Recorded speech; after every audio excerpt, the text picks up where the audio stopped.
Hey everybody, this is Rydo. It is April 3rd and we are back to another recording session of Hearthstone. The Year of Mammoth is still happening, Year of the Mammoth, and so we're getting daily rewards. So I can click on that and we can see what our third quest for today is. And I have, I believe, one pack here I can open just as the beginning celebrations.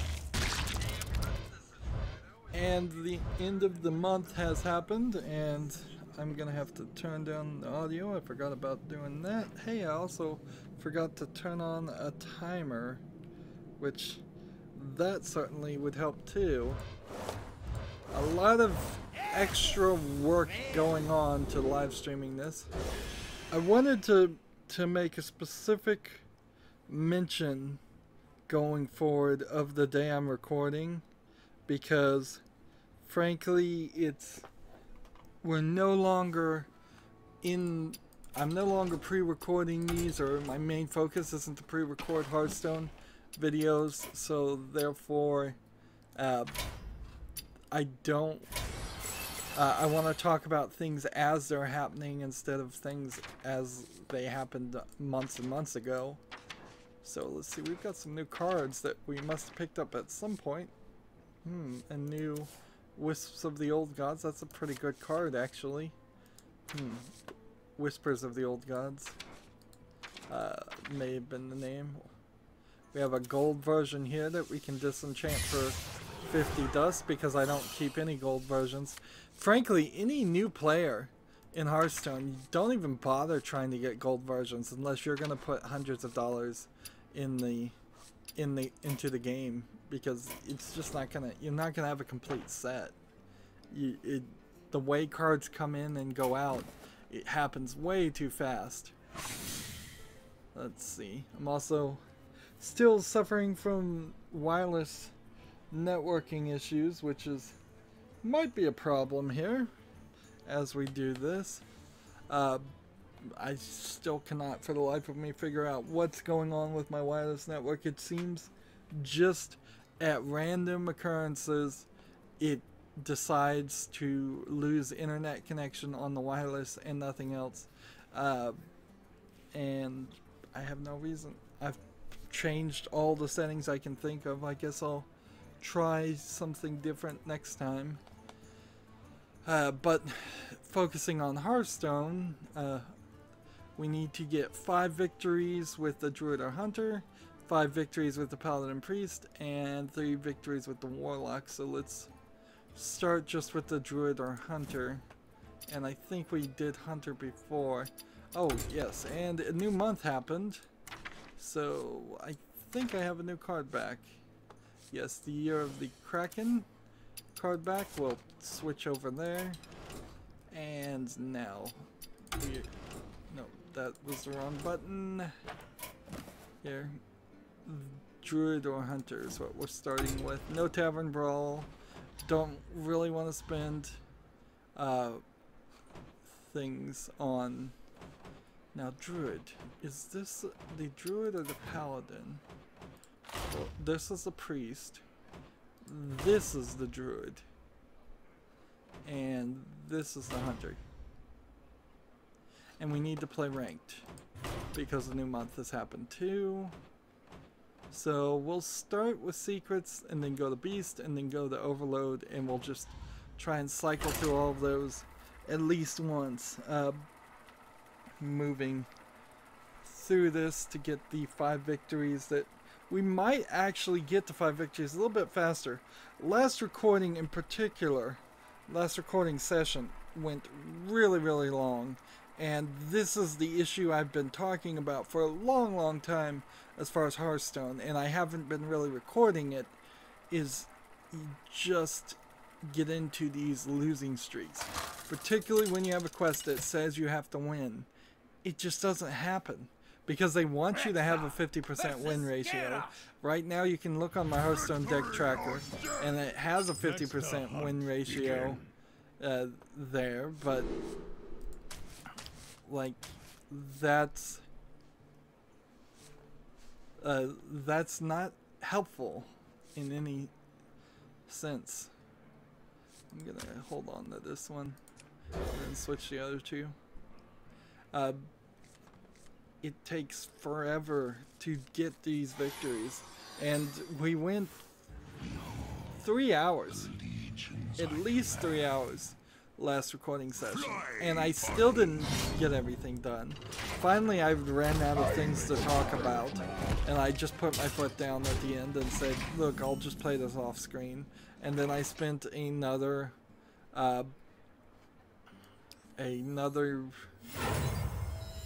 30 minutes of gameplay about getting things done. Now, as soon as I stopped streaming, it seems to always happen that things get a lot easier, and I don't know why that is the case, but it does. Maybe it's because I'm just focusing more. I wouldn't be surprised if that's the case, but that's certainly not what I would want to have happened. Let's go ahead and play this and then return. There's a few big things that are to talk about today, but in general, not a lot. April Fool's Day, April 1st, April Fool's Day, not days, thank goodness, really screwed up the news. It really does for like all news going forward for a while. I have this idea where maybe what's getting talked about in the news isn't actual news, and it's just an April Fool's Day thing, and what gets posted that you know is an April Fool's Day joke is almost completely garbage. The only thing you can really take from an April Fool's Day message is if they announce something silly that you thought maybe they would at some point actually do that. If it's announced on April Fool's Day, you then know for a fact that it's never going to be done, or at the very least it's not being planned to be done anytime soon. So, for instance, if they announced, just as a random example, Good vs. Evil 2 on April Fool's Day, then you could take that as an exact admission that they know they're never actually going to do Good vs. Evil 2. That wasn't announced, and they keep swearing up and down that they plan on doing that, but arguably it's hard to believe them. After your opponent plays a minion, deal 4 damage to it. That's what we need. So the only one I even saw that I would say is mentioned is there was a Senran Kagura game that that was announced for a cell phone version, and so you kind of know from that that they probably aren't planning on doing any, that company's probably not making any cell phone games anytime soon. At least I have chicken. So let's see. Misdirection. We can play this. Minion in your hand plus 1. They fell off a truck. And these two are getting powered up. These are dragons though, so they won't power up that guy. And this guy's not a beast either, so I need these two beasts actually to come on the field.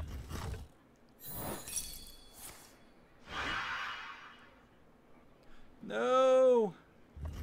That's exactly the one guy I didn't want him to attack.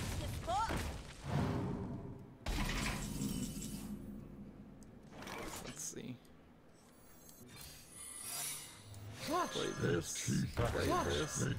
Attack here. Attack here. Since we just need to get victories, we don't actually have to deal with any of that stuff. Any specific instructions or anything. We can just try to play here as best as we can while also talking and being distracted. The biggest thing to talk about here, how did I lose? I don't even know how I lost there. That's crazy. Like, how? I'm dumbfounded. Like, this is what I'm talking about, where you just don't pay attention. Well, I don't know if this is... The biggest thing to me to talk about right now is that when I'm live streaming this spinning thing here gets content ID claimed by a company called MTG underscore TV, which is a Magic the Gathering channel that did some contest in which they played Hearthstone. I don't think having the on-screen display of the Hearthstone deck tracker helps or hurts in any way, but if anything, it's hurting. And they are just blatantly claiming any footage that has the spinning dial, that all of this belongs copyright to Blizzard, not MTG TV. Nothing on their stream belongs copyright visually to them, or audio wise either, except for an exact reproduction of those videos. So if I went and stole the videos that they had from their channel and uploaded them to my channel, that's the only thing that would claim on copyright infringement. And frankly, that's not enough to have a valid reason for them to be in the content ID system and have this particular footage in the content ID system. But somehow it got in there. Somehow they were given permission by YouTube, and this is inherently... I'm going to use that word a lot. I just got to stop using that word. This is the problem with YouTube's content ID.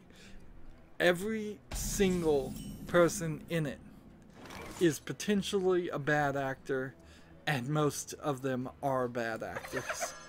And they have no purpose to be in it. The real solution to the content ID issue is they should just stop with content ID completely. They should just make people file lawsuits in reality. That's the way it should go. Because then, if at the risk of perjuring themselves, somebody wants to file a lawsuit, you could at least take it to the step of fighting them and then having them thrown in jail for perjury, or fined for perjury, probably more realistic. But none of that's really ever going to happen, and frankly, every time somebody tries to bring a lawsuit here, they can just throw somebody under the bus and say, well, it was our employee in Malaysia that did it, so you could go sue him in Malaysia, but we're not going to, but you can't sue our corporation, or we'll settle and promise we never do it again, but if you take us, if you take this to court, we'll fight you in court forever and cost you millions of dollars. And no YouTuber has enough money or enough desire to do that. So twice now I've seen YouTube channels that say, we've got this false DMCA, an actual DMCA, not content ID, and we're going to fight it all the way to the end. And both times they've settled. It just never happens. And no precedent ever gets set because of it. And it's incredibly frustrating, and it doesn't help the YouTube community in any bigger way. So in my case, I had like 53 people watching the live stream last time, which is a majorly huge number for my channel, because most of my Hearthstone videos get 5 views. The recordings aren't a lot. My channel's very small, and so for if you're talking a 11 times the increase, not 11%, but 11 times increase from 5 views to 55, and I got 58, so that's just a rough estimate because I don't want to do the math.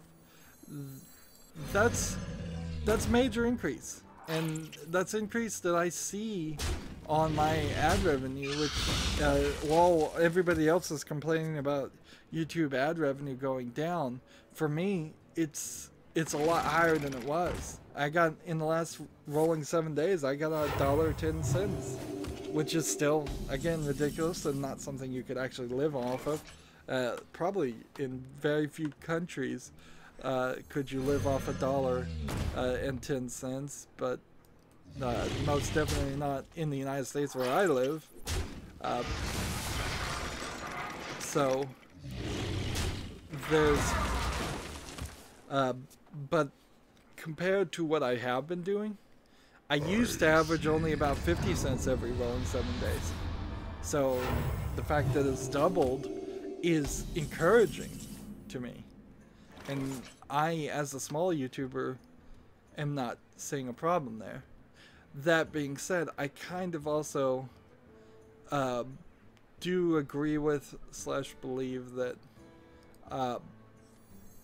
that YouTube has lost a lot of advertising partners.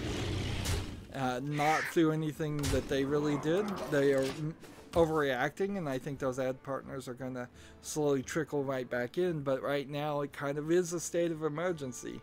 And a lot of people think it's for one thing or the other, but I've seen controversial channels saying it's because of controversial channels. Some of that probably is true, and YouTube is probably overreacting there. But I've also seen just Minecraft streamers saying that it's just affecting them too. And so, oddly, all around me, there are people on YouTube saying that YouTube is losing ad revenue, and as a small-time YouTuber who's trying to grow, I'm not seeing it. I'm seeing growth. Now, does that mean at some point when I'll stop seeing growth and I'll plateau out? Maybe. An interesting point was certainly made that things like CNN videos are, on average, seem to only get a couple of hundred views. A major news thing like CNN doesn't have any play. And I've noticed this on some other things too. Podcasts and streams that were around probably slightly before YouTube was a big thing, and they just don't get any viewership on YouTube at all. And the argument was made to me that it's because CNN, Wall Street Journal in particular, are not getting any play on YouTube.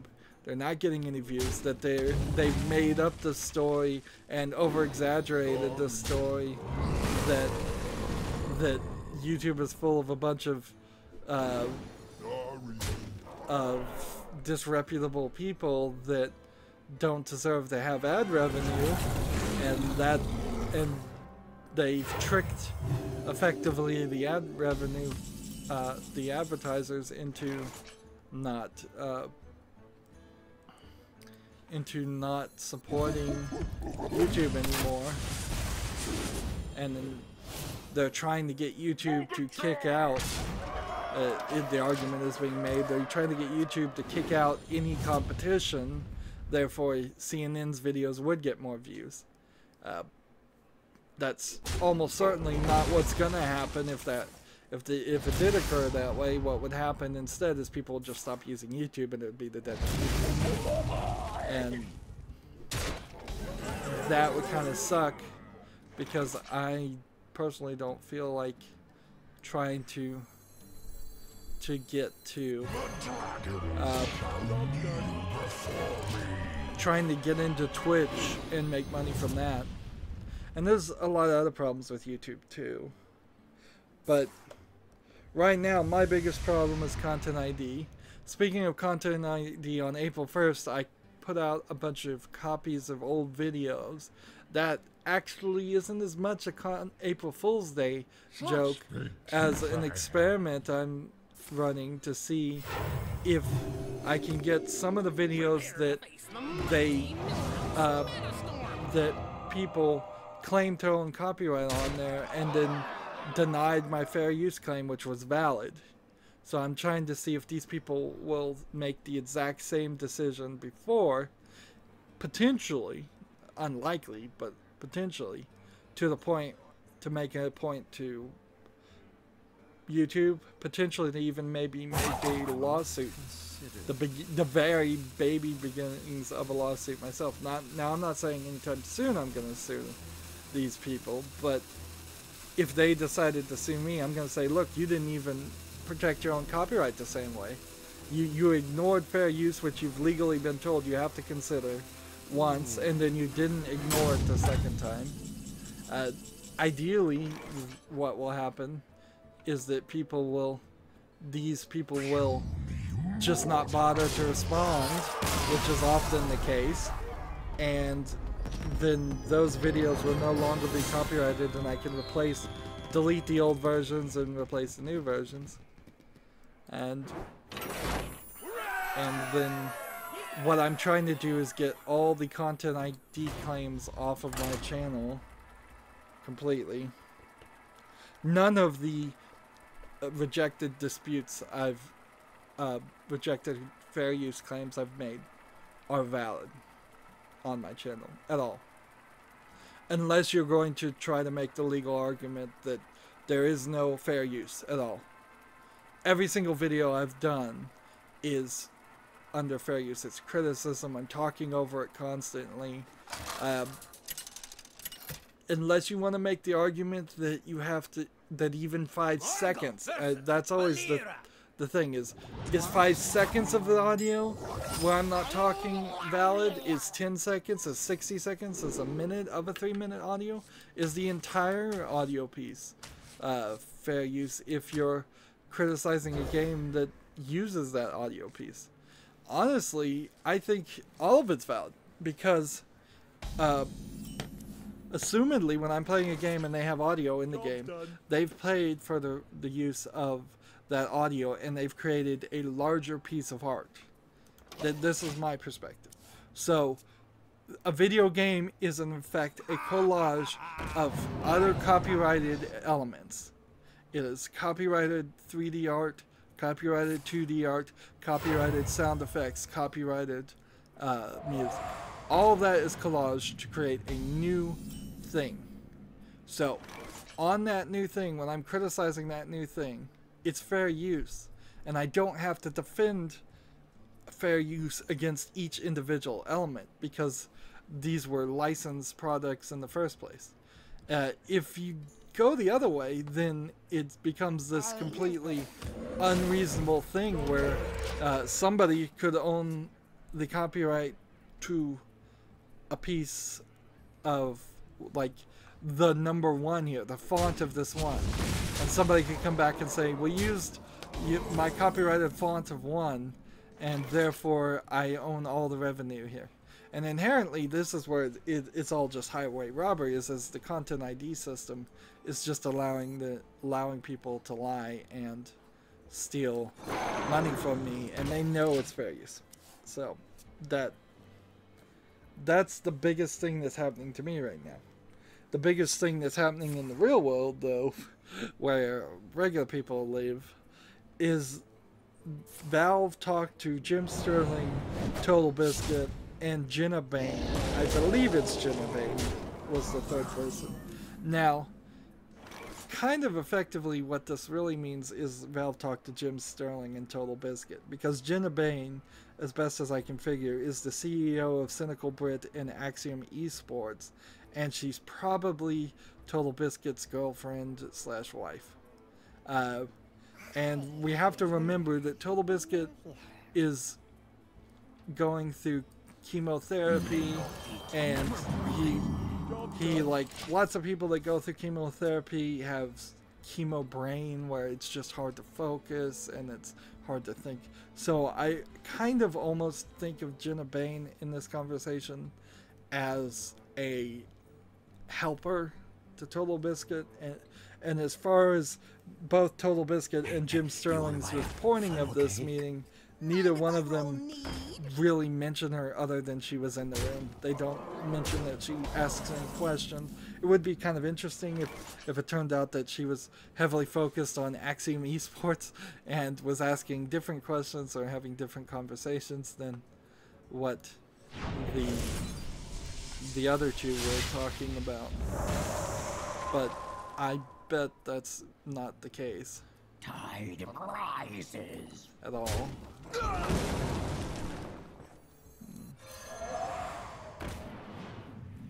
see.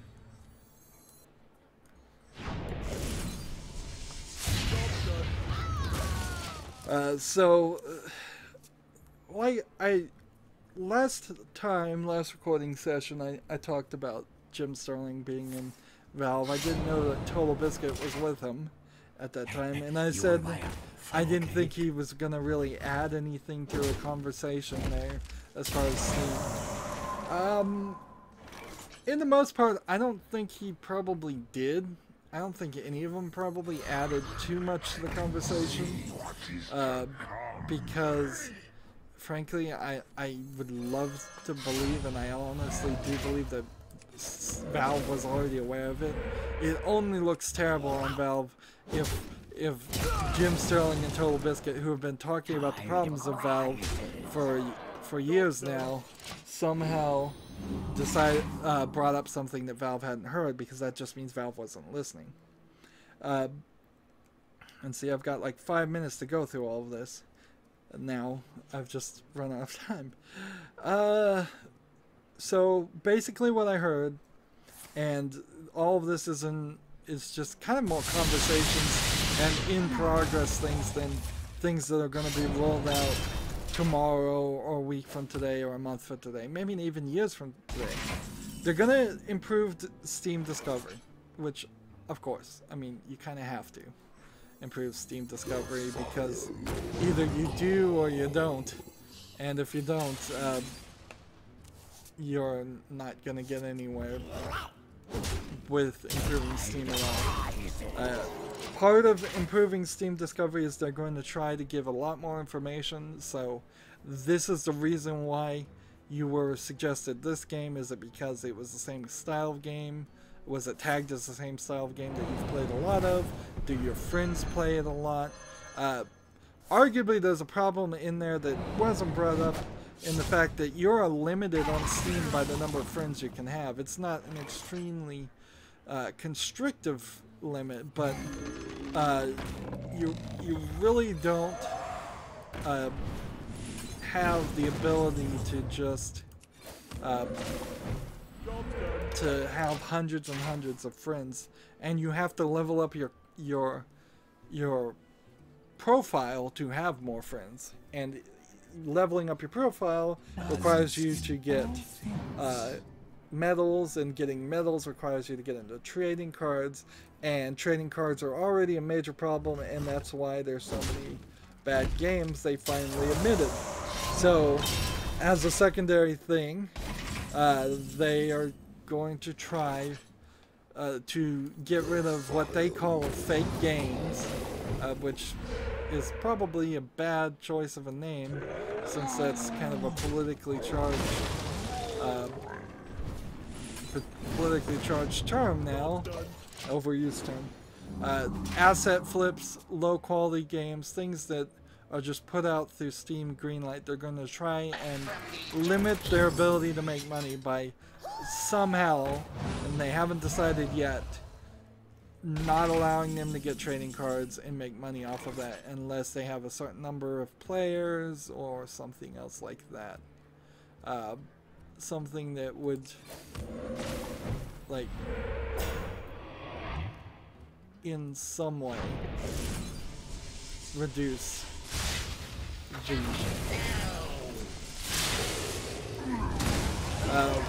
their opportunity to make money.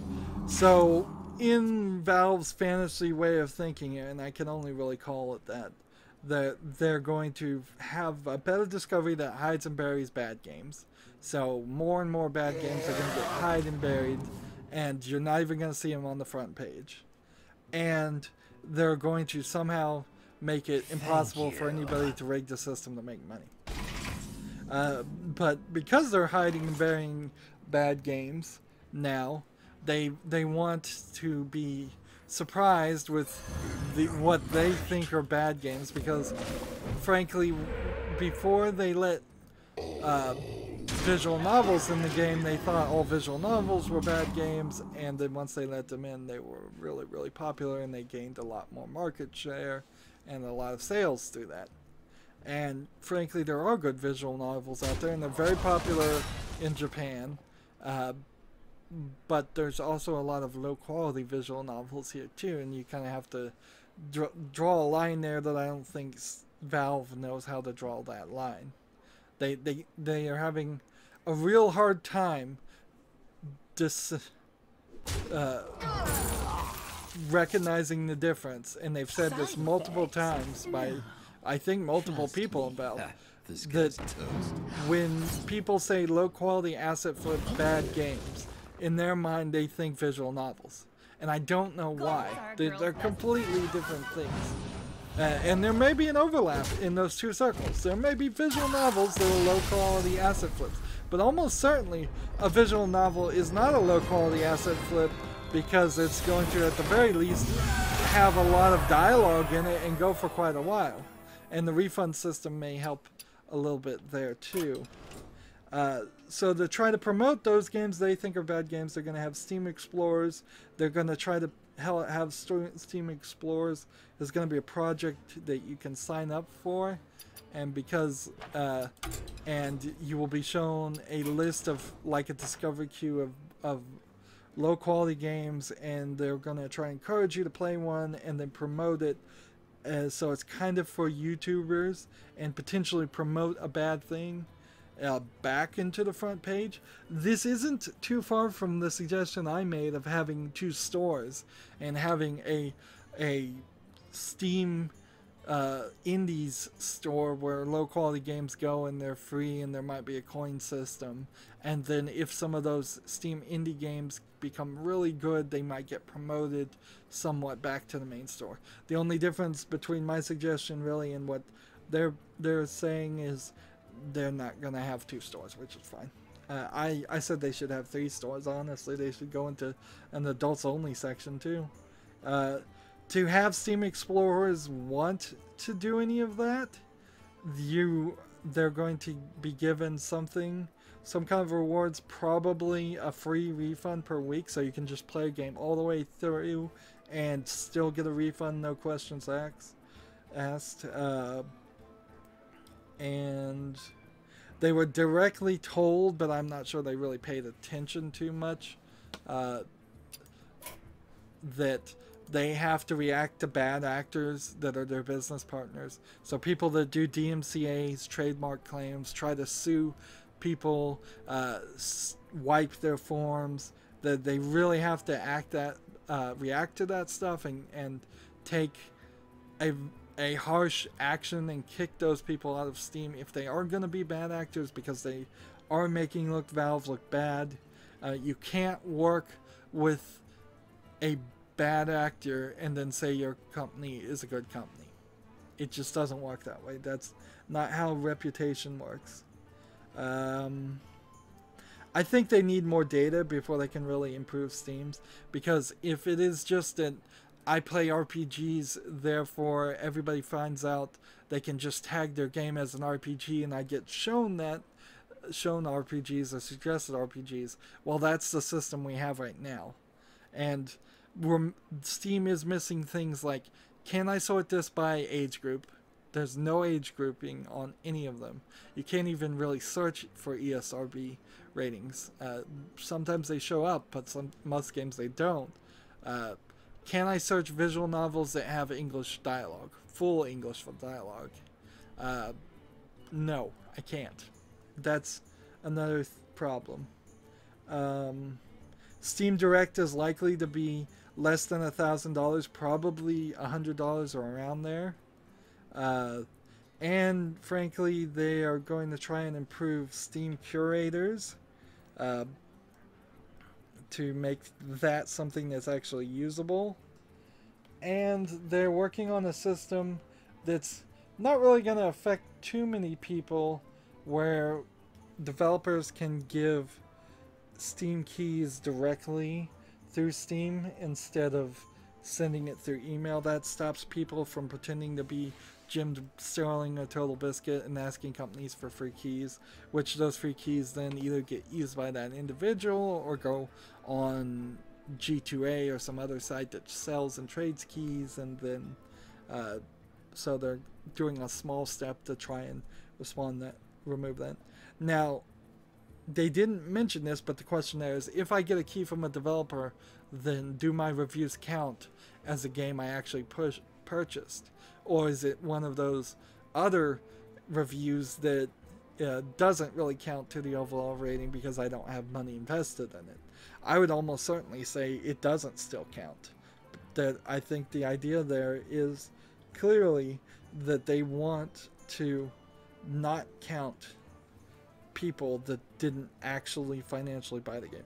And still, that's a problem, because then you kind of need to go in the next direction and then say, well, did this person get this on sale, or did they get it at the full price? Or did this person get it when it was $60, or did they get it when it was knocked down to $30? And then you're effectively saying, if anybody reviews it, they have to disclose how much money they spent on the game, which could affect people's taxes and incomes, and be just a disclosure of information you really don't want. But that's the level of detail you kind of would want. If the trick to getting your Steam review to actually count is to give a discount to somebody, which you probably could do. You probably could make a key that's 99.9% off, so it only costs a penny to buy the game. And then you could say, well, I bought this game, but it was a $60 game for everybody else. And then your Steam review gets back on the good reviews that count towards the overall score. Like, how do you stop that? If maybe you set a limit and you say it has to be 2 cents. Well, then they just make you pay 2 cents. Maybe you say it has to be $1. Almost certainly Steam would probably say, we want you to charge at least $1 anyways. That doesn't really stop anybody. Even if you give a half off discount to the people that were reviewing, that's still an incredibly good deal for reviewers. And then you could always just go back and give kickbacks, direct kickbacks to reviewers. You could certainly say, buy this game for $60 and we'll just mail you $60. Or we'll give you a gift worth more than $60. Like, there's inherently problems there. And there I go using inherent again. Anyways, we got one victory, and this is going to be pretty long. Although, I think, if I'm going to guess, since I just wiped out probably a quarter of all my news, talking about the Valve meeting between Total Biscuit and Jim Sterling and Jenna Bain, who, frankly, I didn't know she existed at all. So I'm not watching her. Maybe I will watch it going forward, but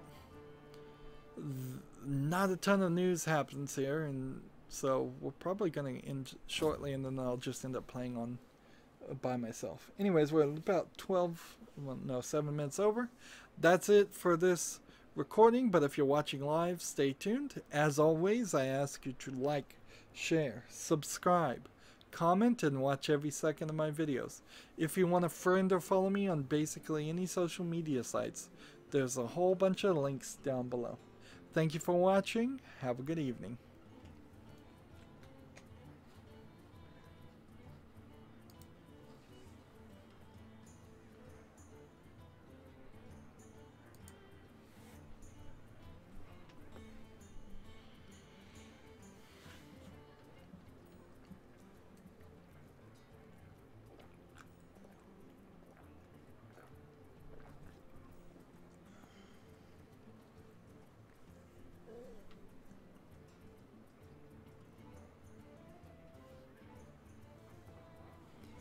Hey everybody, this is Rydo, and we are back to Hearthstone. So, today, in this recording, we need to get 3 victories with the Warlock. I think we can probably pull that off, if we're lucky.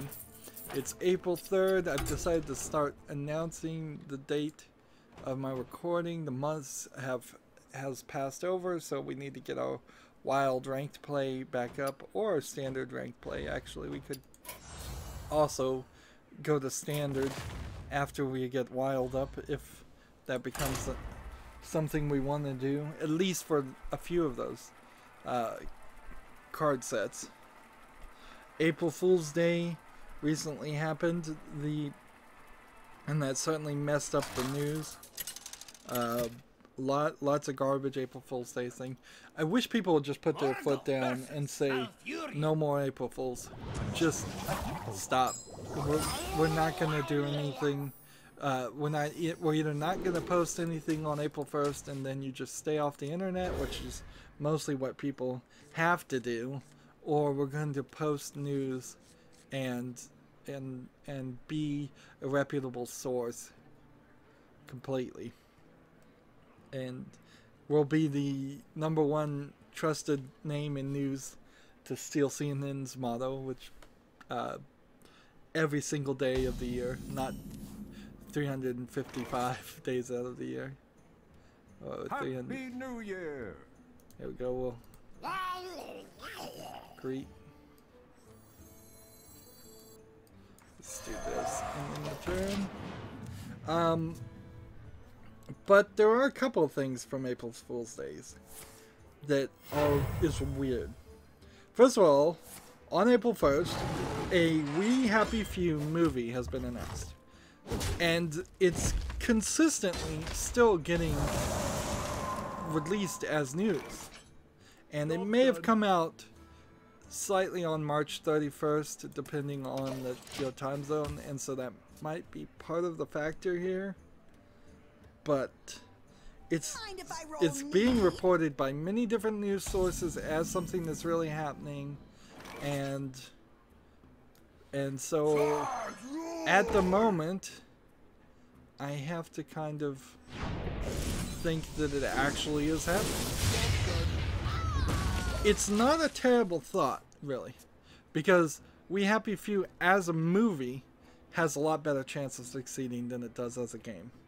Because as a game, even though they recently put up an update for it, and they're still working on it, they kind of did a terrible job there. Just an awful job. Don't really want to deal 4 damage to a minion, to that one minion.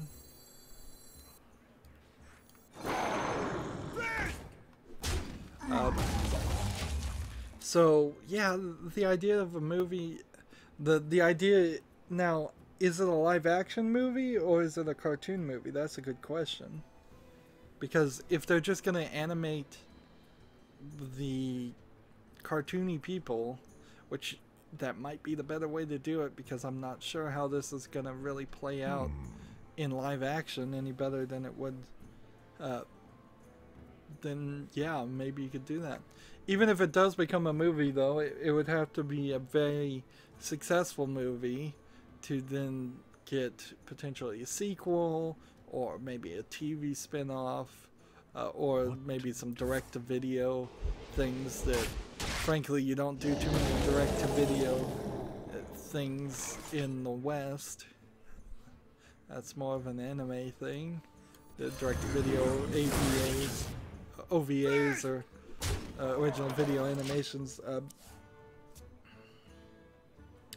But maybe they could make a movie out of it. Maybe they could get people interested in the game that way,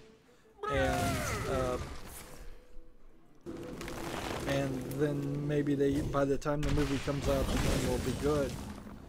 This would be kind of the biggest lifesaver ever to a video game. It would be history making if somehow you could make a movie of a game that's not very good, and then the movie turns out to be good, and then it gives them enough time and motivation to make the game good and get people into the game. Like, highly unlikely that would happen, because people just move on, frankly. So the idea that people would go back to a game that would be old doesn't happen that much, particularly a multiplayer game, which is kind of what I think We Happy Few is trying to be, although it feels like it should be slightly multiplayer-ish, but I don't know if it actually is.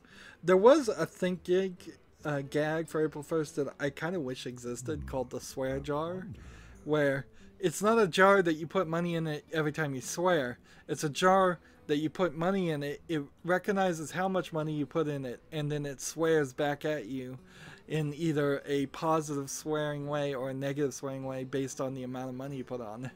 And then it has a profanity dial so you can turn it down for little kids, so it uses swear words like darn or crap.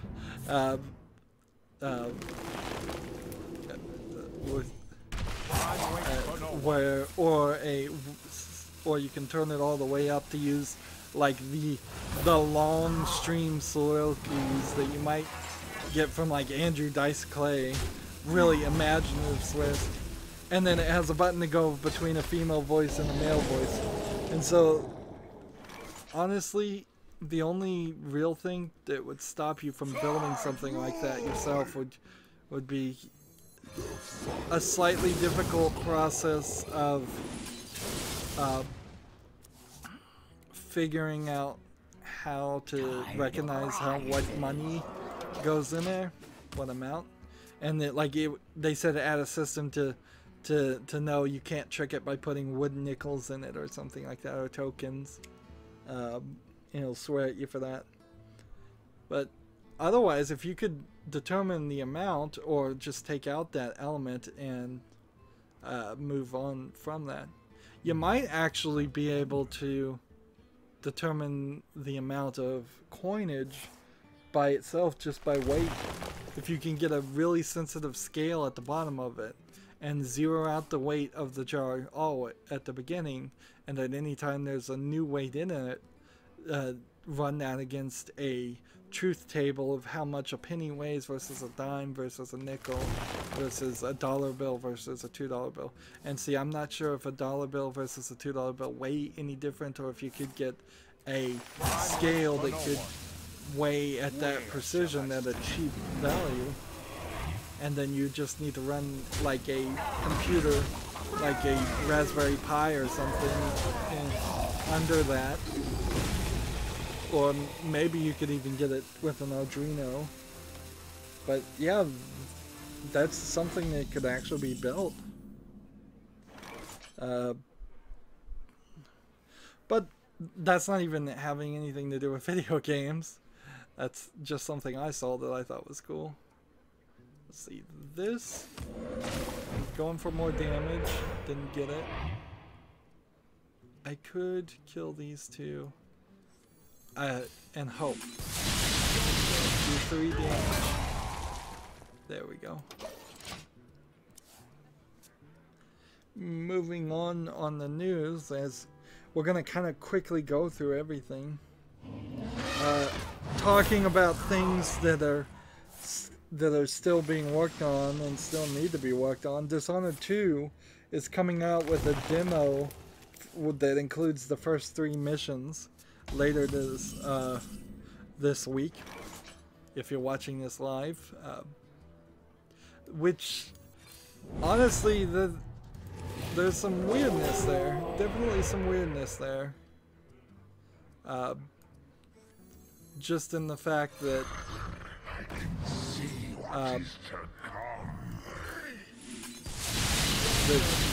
they really released Dishonored 2 way too early.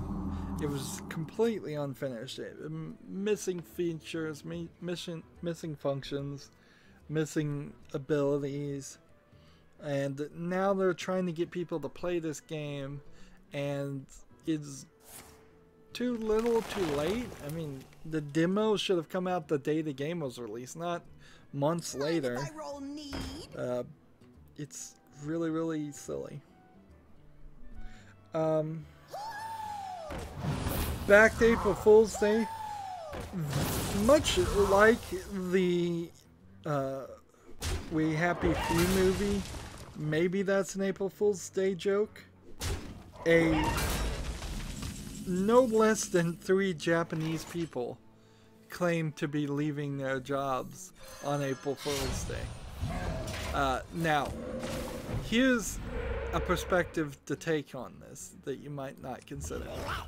if I was going to fire somebody that was high profile in a company, if I was going to try to limit the amount of news that was made by that, April Fool's Day is probably the best day ever to ask somebody to quit or to fire them, because half the people won't believe it. If people go back and research things, they'll see that it's on April 1st and consider it a joke. So this is probably one of the best days.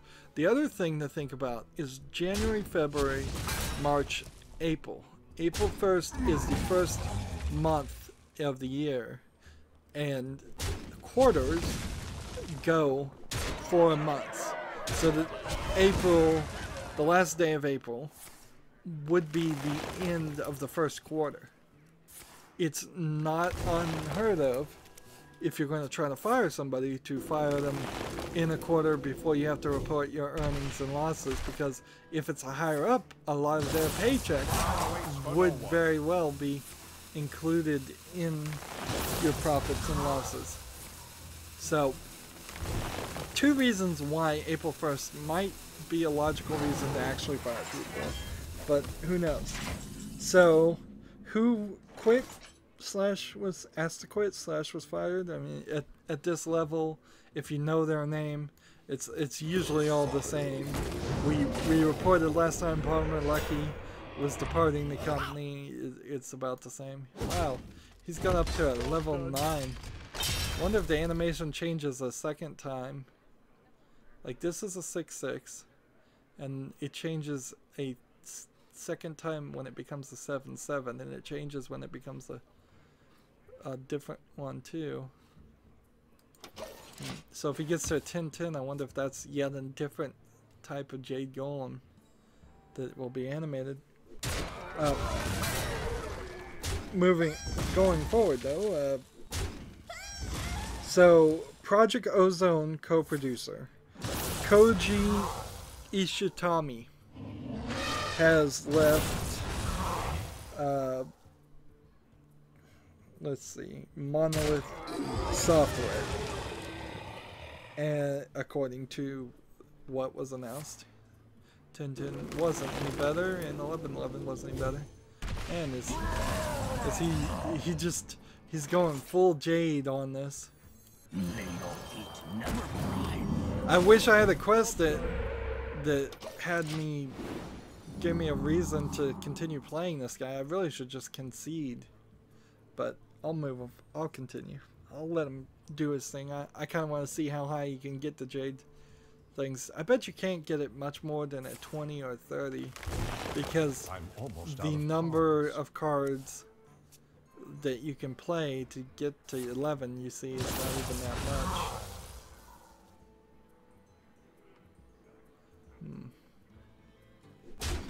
See, he's just trying to kill all of his Jade Scorpions so that he has more of an opportunity to play more Jade Scorpions. I mean, Jade Golems. And see, as long as you play one of those cards to give you one more, then what's gonna end up happening here is I'm gonna run out of cards. But maybe I could get him down really low and somehow trick him into drawing a bunch of extra cards. But I doubt it. The next person that left, and these are all Japanese people too, but we should really learn the Japanese names of people and celebrate them. We should learn about the Japanese, the Eastern and Western producers and big people in the industry's names, so we can recognize their name a little better.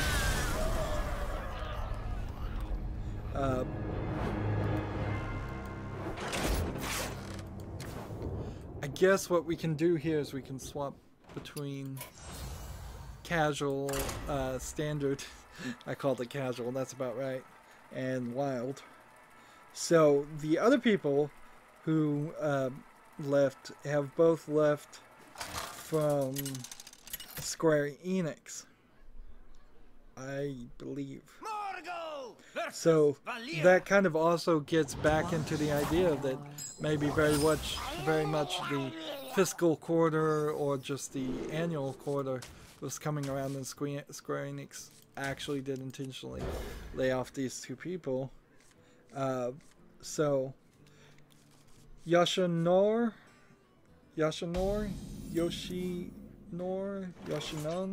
I don't know how I wrote this down.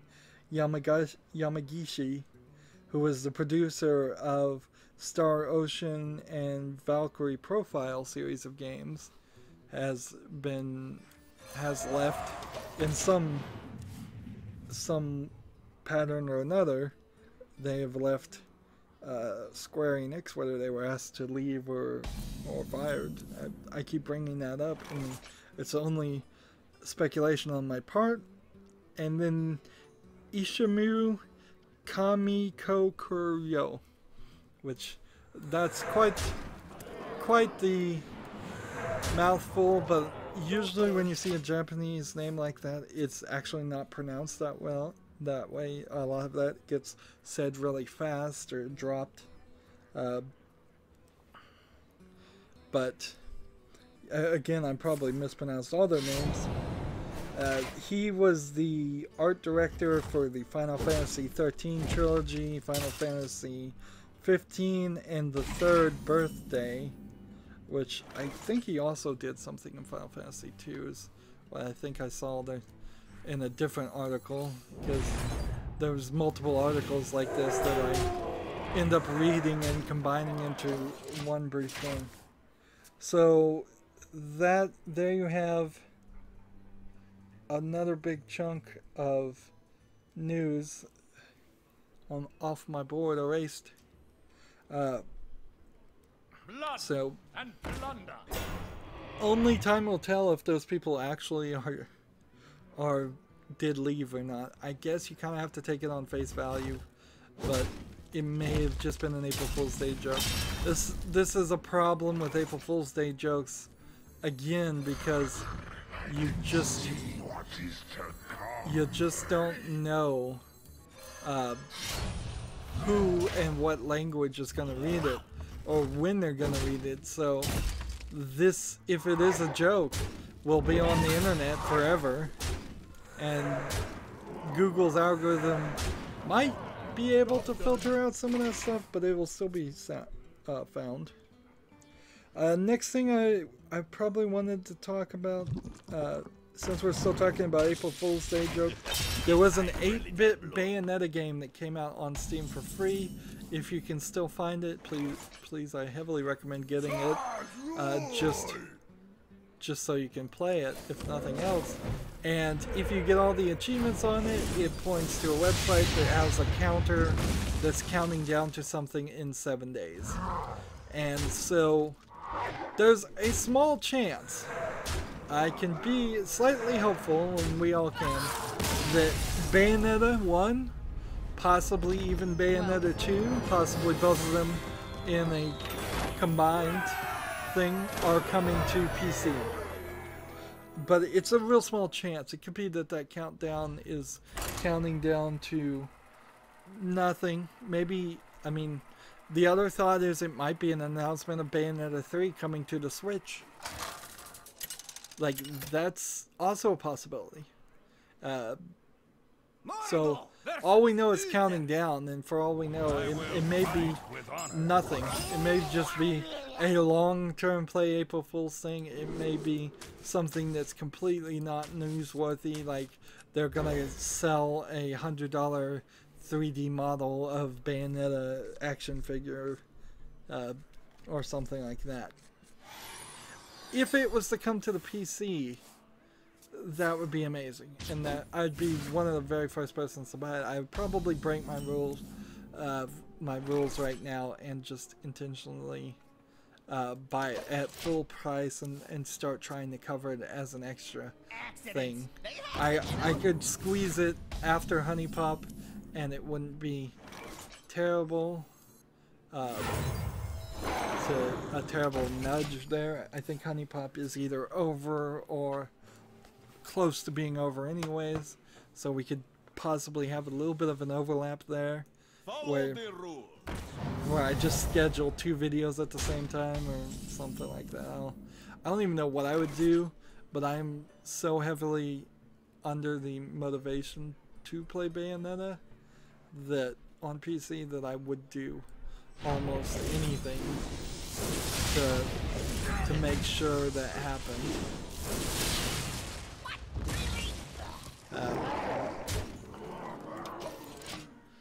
So would be very, very much happy about that. I played the 8-bit Bayonetta for about an hour. Frankly, it's not that great of a game, and it has 2 achievements that require you to get a really high score, and since you're not walking around or doing anything,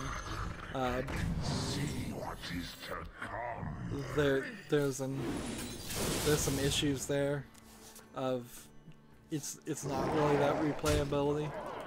Maybe if I had a ton of free time, I'd put a couple of more hours in it.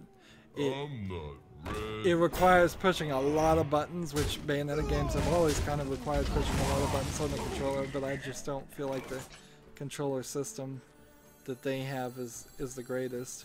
I'm gonna go ahead and not attack this turn. I need another one of these cards, and I don't think I have another one of those.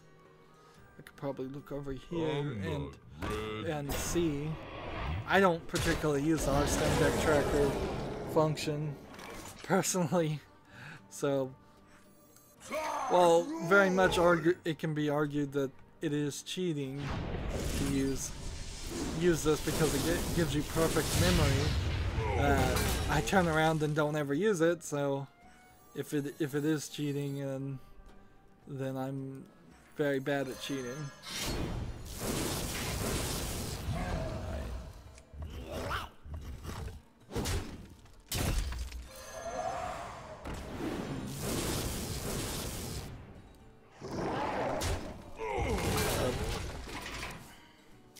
So the For Honor boycott was supposed to happen today, but it was apparently called off after Ubisoft responded to him. So people were threatening to boycott it for 24 hours and not play it for 24 hours because Ubisoft was not being very responsive or communicative. Ubisoft became communicative and they decided to call out the boycott.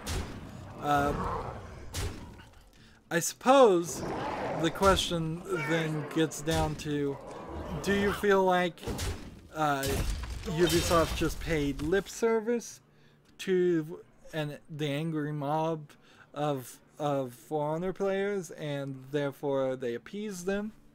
Or did they actually communicate something that they're going to try to do better and try to help, and they lowered the prices a little bit but not enough?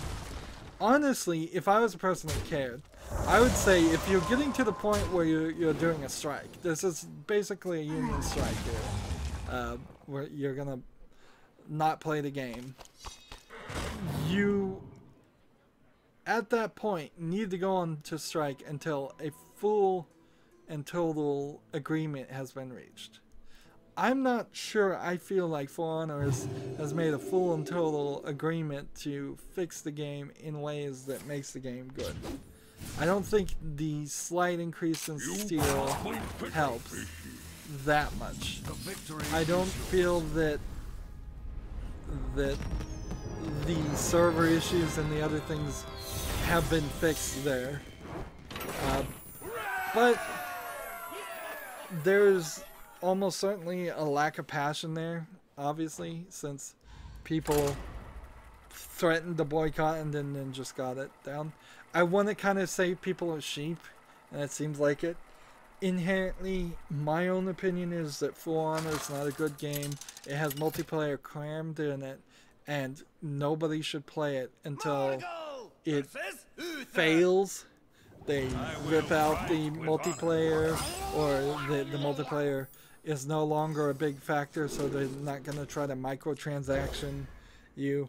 So I would wait until it fails and either becomes a complete collection, or it becomes free to play and then for a reasonable $60 purchase, you get all of that $700 worth of DLC, cosmetic DLC, and then everybody else just free to plays and grinds. The main issue, in my opinion, here is that they've made a game that should have been free to play, charged people $60, and still had the free to play elements in it, and I don't think they did anything to even begin to imply that Ubisoft gets it or Ubisoft cares. I don't think Ubisoft does get it, nor do they care. I think they are totally intentionally just trying to rip off people, and I kind of feel bad for them because like that game was never really gonna succeed, and so they're just kind of shoving it out there, trying to get as much money as they can.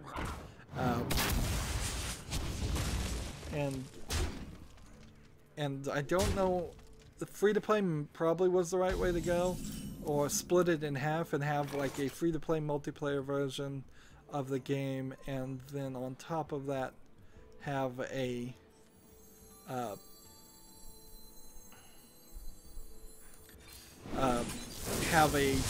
single-player version. But I don't think the single-player version is probably even, what, $20. I mean, I haven't heard anybody really say the single-player version is that good. And so that's kind of the problem. Here's the problem of getting news and then waiting a few days before you report it. The Rocket League Fate of the Furious movie tie-in DLC is coming out. I have written here next week, but then I crossed that out tomorrow because the article said next week, but by the time I got to reporting it, it was tomorrow. So yeah, that is a issue I'll have to keep an eye on. Is just reporting things as they're happening. Not something I really had to learn to do when I was pre-recording these, because I could say, well, this is coming out pretty soon, and just be vague, because I'm never really certain when these videos are going to come out. If anything, these videos are the recorded versions of these are going to come out even longer. And there's definitely some weirdness there too, because anybody who watches my videos live are not really going to have a reason to then turn around and watch the same videos a second time.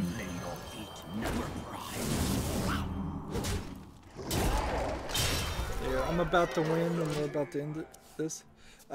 Here we have almost news segment, which it's not news, but it's not really news. Peter Molyneux is working on something new, but he doesn't want to talk about it. So this is almost news because of who Peter Molyneux is and how he used to just talk about games and then say games were going to have elements to them that he just thought up right there in the interview. So he was the No Man's Sky before No Man's Sky type person who would just kind of flow and think and say things wrong, and it really caused problems for his team. And he made the Fable games, and a lot of people weren't happy with the Fable games because he said a lot of things were going to be in the Fable games that weren't, or it was slightly off. And so at the core of it, he's one of those enthusiastic liars that doesn't know they're lying, but they totally are, because they're just thinking. It's a side effect of schizophrenia, and I'm not saying he has schizophrenia. It's called rapid thinking or rapid imagination, and you can just instantly say, create something and have an explanation and explain why something is like that. So you could tell somebody the sky is green, and if they have that ability, which isn't much of an ability because it just leads to lying, even though you don't know you're lying, where they'll go, yeah, of course the sky is green. It's green because of all the algae in the ocean is green, and it reflects it back up. And we all know the sky is not green. I hope most people know that at least. Or they could say it's because of all the grass and trees and plants. It just reflects that back up. But he's learned his lesson. Peter Molyneux has. At least we hope he's learned his lesson. He didn't oversell the little cell phone game that he called The Long Walk that much. In fact, they tried very, very carefully to be cautious about that and marketed it in like Korea before they even brought it to America, and so and the rest of the world. And because of that, you really didn't hear anything about The Long Walk, which is not much of a game really, but so yeah, almost news. Because of who he is, the fact that he's not talking is applaudable. We should applaud when people don't shoot their mouths off and pull a No Man's Sky, since we all know we hated that. Anyways, that's it for this recording. As always, if you're watching the live stream, there's more of that. As always, I ask you to like, share, subscribe, comment, and watch every second of my videos. If you want to friend or follow me on basically any social media sites, there's a whole bunch of links down below. Thank you for watching. Have a good evening.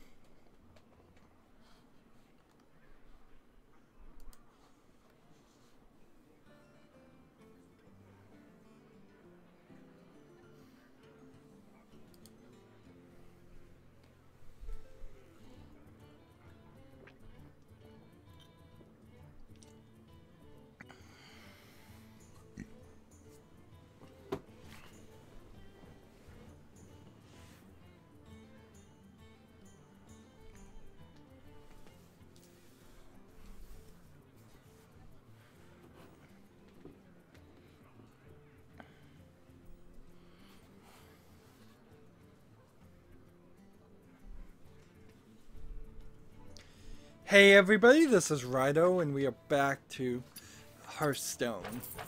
So it's April 3rd, and I'm live streaming, and you may be watching this then or later. Turns out we only have gotten... Well, shoot.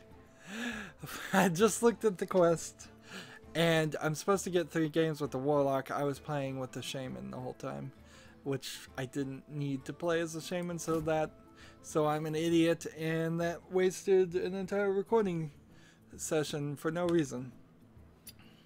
So I'm supposed to be playing as the Warlock, not the Shaman, which means I need to play Wild. At the very least, it got me up on Ranked. And we'll just play the Mech deck or the Demon deck, and we'll try to get victories here. So this just makes it worse. It really makes it worse now, because I only honestly have like maybe 30 minutes worth of stuff to talk about, and then we're just gonna have this live stream where I have nothing to talk about. If anybody is watching this whatsoever, please get on chat right now. This is not just a cheap ploy to get people to interact with me in chat. I seriously, put any question, any comment, anything in the chat. Last live stream we had a troll that was just trolling the whole time. At the very least, it gave me something to respond to. Because this is not going to go well at all. I can only break things up so much. I could possibly do 30 minutes of gameplay here and not even look at the news, but that's not really going to make the best of recordings. Here's an interesting question. When you're playing a Warlock, should you draw a card ever? Probably. Being 1 card ahead for 2 health isn't likely to be the biggest thing. So one of the things I've done is I've started watching Game Sutra on Twitter, and I don't know anything about him, and inherently this is the thing you always run into with getting any new news source, is that, well, you know, they may be in the pocket of a company, they may just be an advertiser. They may not have any credibility. They may be liars. They may be factually incorrect. You just don't know. They may just be biased.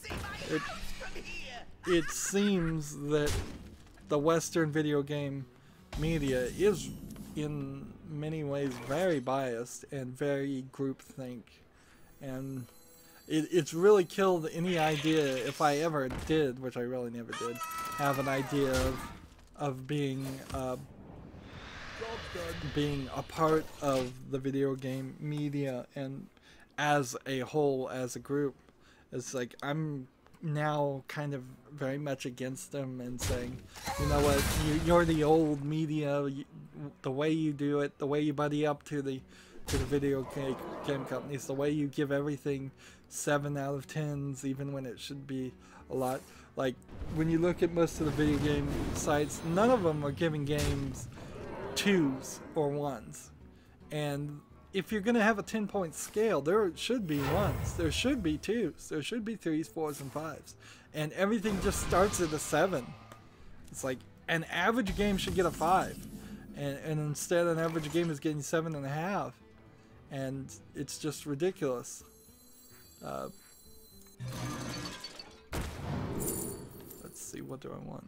I guess I'll take this one. See, I need to play pretty quickly here. Otherwise he's gonna Wind Fury me to death.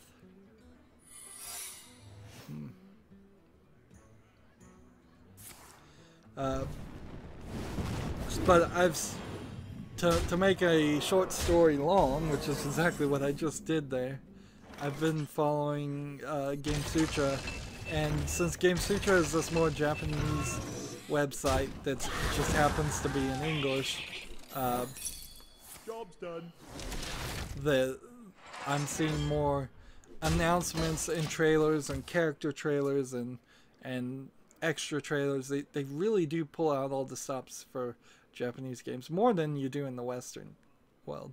Like video games in the Western world will do an announcement, they'll do a trailer, they may do a second trailer, but they don't say here's Duke Nukem and here's his sidekick, and we'll do a trailer for that character. We'll do a trailer for that. Like I'm playing Borderlands right now out of some probably insane idea here, but I'm trying to just get Borderlands done, and let's take this. As I'm going through Borderlands,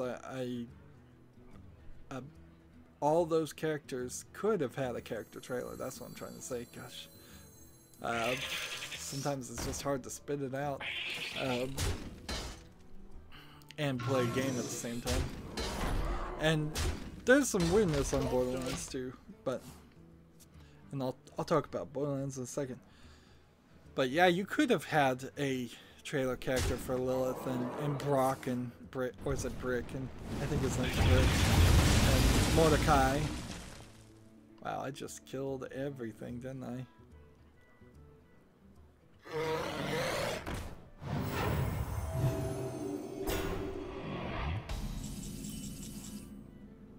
Let's see, this and this. Job's done. And the turn. But because I'm watching Game Sutra, which I've seen a lot of Senran Kagura games come out or be talked about, and so apparently that's a pretty popular series, and I should take that as a thing. Here I'm trying to subconsciously actually put down the mouse, because I'm not even focusing here, and obviously I'm not even focusing, otherwise I wouldn't have lost. We've got to get really lucky here, like either Wind Fury or something. So the interesting thing for us in the West though is Senran Kagura Peach Beach Splash is coming to the West in the summer. And frankly, that didn't particularly look like a game that was guaranteed to come. Now, I'm not sure what consoles, if any consoles it's coming. It may just be coming to the PC in the summer. And different dates for Australia and the EU, but all somewhat similar, close to each other. Basically, Peach Beach Splash is a Splatoon game, except for its anime girls using water guns, and it has that groping mini game that a lot of sexy anime girl games have, where you're gonna poke and grab them in bikinis. I don't think there's actually gonna be any real nudity in it, but there might be. There will almost certainly be some different outfits in it, but ignoring those side things, it very well may be like how Dead or Alive Beach Volleyball was probably a decent volleyball game at one time, if I recall correctly, but it stopped being a big focus of the game.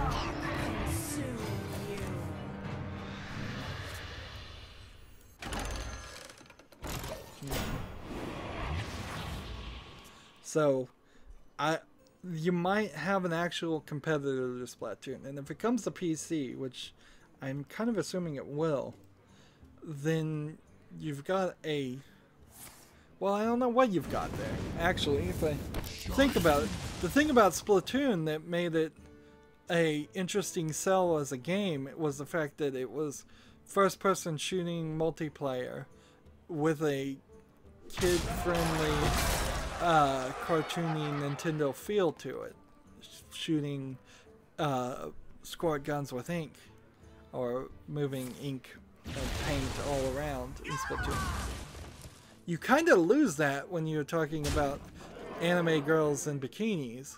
It stops becoming kid-friendly, and so then your only target market really is I must remain hidden to remain free. Yeah, I don't know who your market really is. It's not going to be a very big market, though, because it's just going to be anime girl fans, and that's it.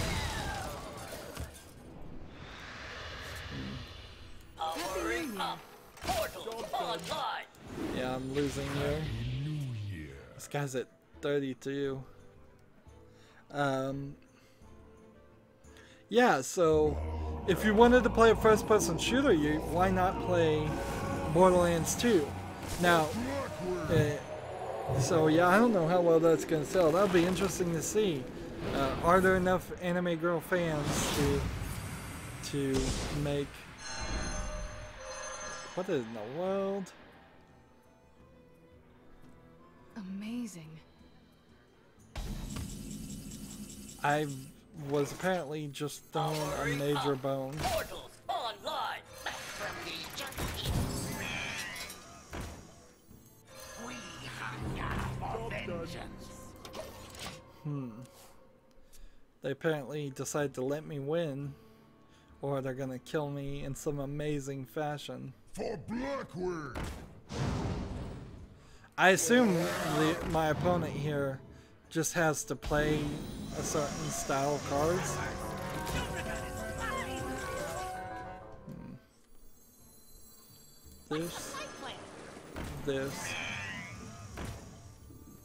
This. I must remain hidden to remain free. More souls. Engage. Running the program. Job's done. So, Borderlands. Yeah, Borderlands 1, I'm about 3 hours into it. I'm doing hour-long gameplays. It's a weird game to cover. I want to definitely cover it, but I also kind of need to,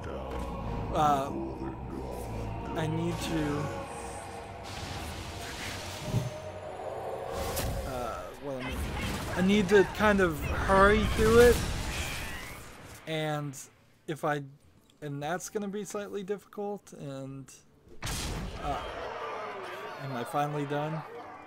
I think I'm finally done. Borderlands 1 doesn't have that much voice acting compared to Borderlands 2 when you really start to play it at the beginning. A lot of the dialogue is just written in quest, and the game inherently doesn't give a darn about you knowing any of the story or the dialogue of the side quests. So when you run up and hit a quest, all you have to do is just hit A. You'll see something on your marker. It will be blatantly obvious who you either need to kill or what item you need to pick up. You pick up that item, you run back to the person who gives you a quest, you hit A. There's more dialogue there written that is implying you should read it, but there's really no motivation, and they really don't care that if you read it or not. So you just turn in the quest, you get some money, you get some, maybe a weapon, you get some XP, you move on to the next thing. So I've already done probably 10 quests in 3 hours, and except for the very main quests, the ones that have people actually talk to you and tell you what you need to do. All the others are just pop-up screens and just read. Borderlands 1 is so focused on you just running and shooting.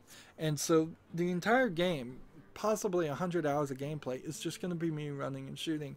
And very early on, I said out loud to myself, it's like, yeah, this isn't as much about criticism, even though I'm still going to claim fair use, and I am being critical, and I am talking over the whole thing.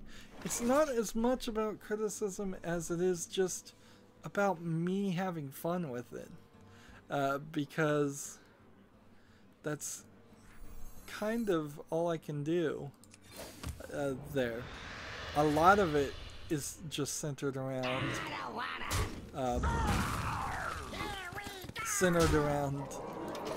running and gunning. And run speed in Borderlands 1 isn't that fast to begin with. And the characters aren't that great. You get introduced to Scooter pretty early in the game, and Dr. Ned before then. Does Dr. Ned even show up in the second game? I don't even know.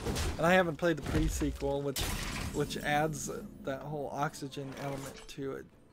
So that's something else to consider. From the void I come. Let's see, do I want to restore 5 health right now? I don't know if I do. Probably should have played this and then this. I have an axe to grind. So yeah, I'm gonna go through it, and in going through it, there's some interesting, like, definitely odd turn of events that will happen with that, because it's gonna be really long like Skyrim, and I really don't have in my channel enough of an argument. Let's just go ahead and kill this guy. Like, after just doing Skyrim, I really shouldn't be doing Borderlands, but if I don't start doing Borderlands now, I'm not even gonna finish the first game before they announce Borderlands 3. That's just what it feels like, and maybe it's not true, but that's definitely how it feels. Let's see, can I play anything else? No. Total corruption, total power.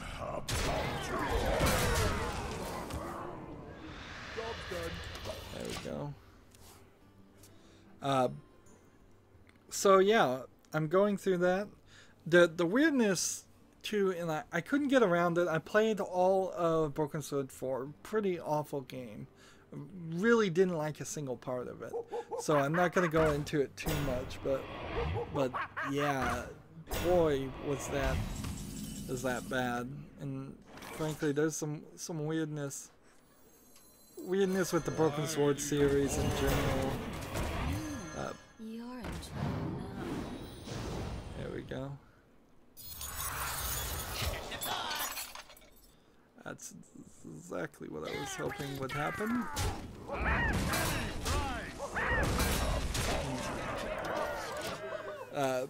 But I now probably need to do Assassin's Creed Brotherhood. I don't know if there's really anything else I should do.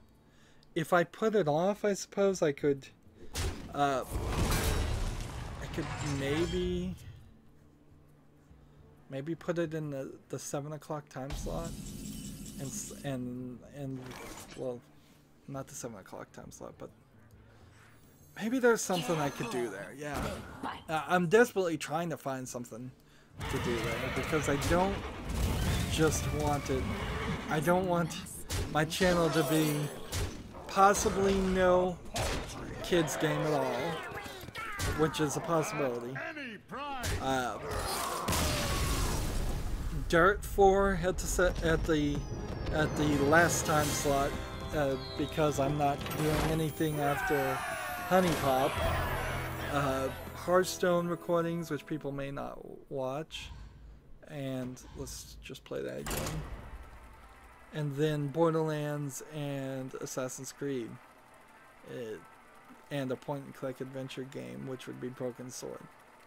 So yeah, my channel lineup doesn't seem that great. It's like I'm gonna right now, or when this all airs in a couple months. Not right now, really, but I'll have a buggy Lego game probably airing. I'll probably have a Broken Sword game that's not that great to watch for point and click. I'll have maybe Assassin's Creed Brotherhood, which is worth watching, and then Borderlands, which is sort of worth watching. I don't even know if there's really much to watch there, though. And Job's done. it's really a game that you should just play without knowing anything. It's not like the story is a big factor in the game. It's just a first-person shooter. It's a good one. Maybe you should go to 2. I keep having this thought that because there is some bugginess with Borderlands 1, they should maybe in Borderlands 3 try to take the main story and redo it in a newer engine, but I don't know. I mean, how can you even resell that game? It's approaching 10 years. We're still 3 or 4 years before we actually get to I can ease your pain. the 10-year anniversary of Borderlands. But unless you just put it in a new engine and make it look better, I don't know how you sell that, really. Like, I don't know how you get... For me personally, this is the 3rd time I've played Borderlands, so you're talking potentially 300 hours into the game. It's just something I have a tendency to go back to, and Total corruption, total power. and I don't know if you can convince most players to go back to that game, particularly when we know Borderlands 3 is going to get announced in the next couple of years, so it has to be in the next 2 years, or they are going to hit the 10th anniversary of Borderlands 1, and if that is the case, then they probably... This is Gearbox we're talking about. They probably should just put out a HD update to it. The graphics look decently well on Borderlands 1, but there's some things they could improve upon, and there's actually some... I already ran into a lockup, and I'm like, ugh.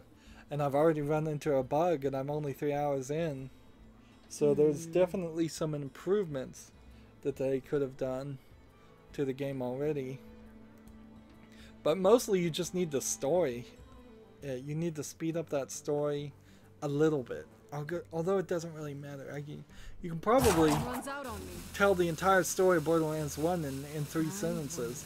A bunch of vault hunters came to Pandora looking for the vault, and they found the vault.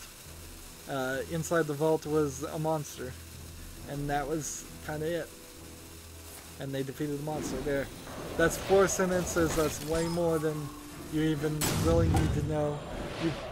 You could add probably 8 more sentences if you want to put the DLC in the canon, which I'm not sure you really do want to put the DLC in canon, or some of the DLC is in canon, but some of the DLC isn't in canon. If I was really going to just randomly guess, because I doubt seriously that like, I doubt seriously the zombie DLC in Borderlands 1 is supposed to be in canon. I mean, it could be. It certainly would work. And I seriously doubt that the RPG game, the way it's presented, it easily could be in canon for the second game. And that's DLC I haven't even played. And since nothing really converts over from Borderlands 1 to Borderlands 2, I certainly don't want to play the game twice just so I can, let's see, let's do this, and this, and then this.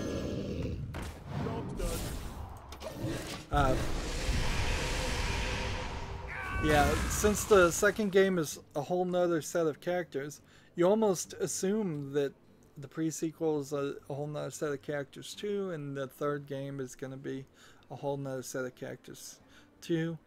Borderlands 3, if it is really going to be Border Worlds and you go to different planets, there is going to be this danger of it trying to be something like Destiny, and Gearbox is going to have to pivot to see that Destiny really didn't succeed as well as they had hoped, and they're about to make Destiny 2. They've announced that.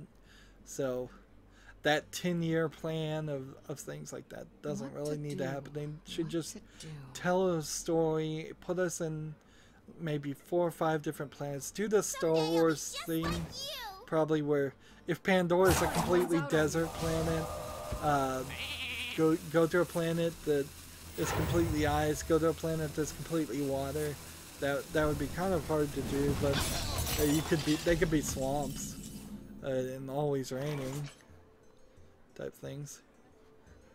Deal damage to all other characters. Let's do that. So yeah, they could certainly do some things different, but in the end they need to just tell a good story, because Borderlands 2 does kind of tell a decent story, and the Tales from the Borderlands series has got to play into that somehow, because they killed off an important character in that series, so it does kind of need to tell something of a story. There needs to be a main bad guy across these worlds. There needs to be a reason why I would need to or want to find multiple vaults, and there kind of needs to be a slightly different turn of events I must remain around the idea of wanting to open the vaults and what's going on there, because opening the other vaults, if there's just monsters behind them, which it seems like there always is, doesn't make the most amount of sense. Even though it does give you things you can use to upgrade your weapons. I think you probably have to tell a tale where all the vaults are opening by themselves, and these people are going to actually be heroes and go shut the vaults and close them to stop the monsters. Otherwise the monsters are going to destroy the entire planets. That would work pretty well, and tell you why you would have to go to different planets if it turns out there's like unique creatures on each planet, all over. That would require Gearbox to make a lot more creatures than they really did, instead of just making variants of the same characters. One of the things I'm seeing in Borderlands 1 is the procedurally generated guns thing was cool, but honestly, I'd rather be able to just break them down into money or core components and custom build my own gun. If I could do that instead, that would probably be a better turn of events. Like, I would just rather make a custom gun and get different parts that increase the firing rate and such, and put like a different parts together and mix and match. And that's the only way there are billions and billions of procedural guns works anyways, is there's a large collection of different styles of art for the guns and a large collection of different numbers you can have on the guns as far as the amount of damage and such. And it stops when you have every single variety. The number of possibilities stop when you have every single variety of gun in every single level, up to level 1 to level 61, which is the maximum level in Borderlands 1. Once you have the expansion, it gives you the maximum, the increase to the maximum of 50 or whatever. So I really don't even want more loot collecting. That Borderlands 1 is reminding me on just how much it is about loot collecting. So you've got a game where you run around and you shoot things and you collect loot, and you don't really care about the story, and you don't really have any that much voice acting. There's a little, but not that much, and you really don't care about the story. I wonder. It's very much Gearbox, this game, and what we know about Gearbox. And they do improve in the second one, and I think the pre-sequel probably doesn't improve that much, but it adds some more things. It also kind of sucks to play single player in Borderlands. That it's not the funnest way to do things. Honestly. I had my firewall accidentally block it, and as soon as Borderlands said that couldn't see the internet, it said that the GameSpy service was not online right now, so you can't play multiplayer. But it does have local multiplayer, so even if the GameSpy service, whatever that is, actually did shut down and you couldn't play Borderlands in the next few years, which is a possibility, Borderlands 1, I don't think you are still having a bad experience playing it in first person player. It would be better though if you played in single player and had 3 AI characters behind you shooting and helping you out. That would help, I think, as an experience. Anyways, that's going to be it for this recording. Stay tuned if you're live. I'm going to take just a slightly longer break this time to stretch my legs. As always, I ask you to like, share, subscribe, comment, and watch every second of my videos. If you want a friend or follow me on basically any social media sites, there's a whole bunch of links down below. Thank you for watching. Have a good evening.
Hey everybody, this is Rydo and we are back to Hearthstone.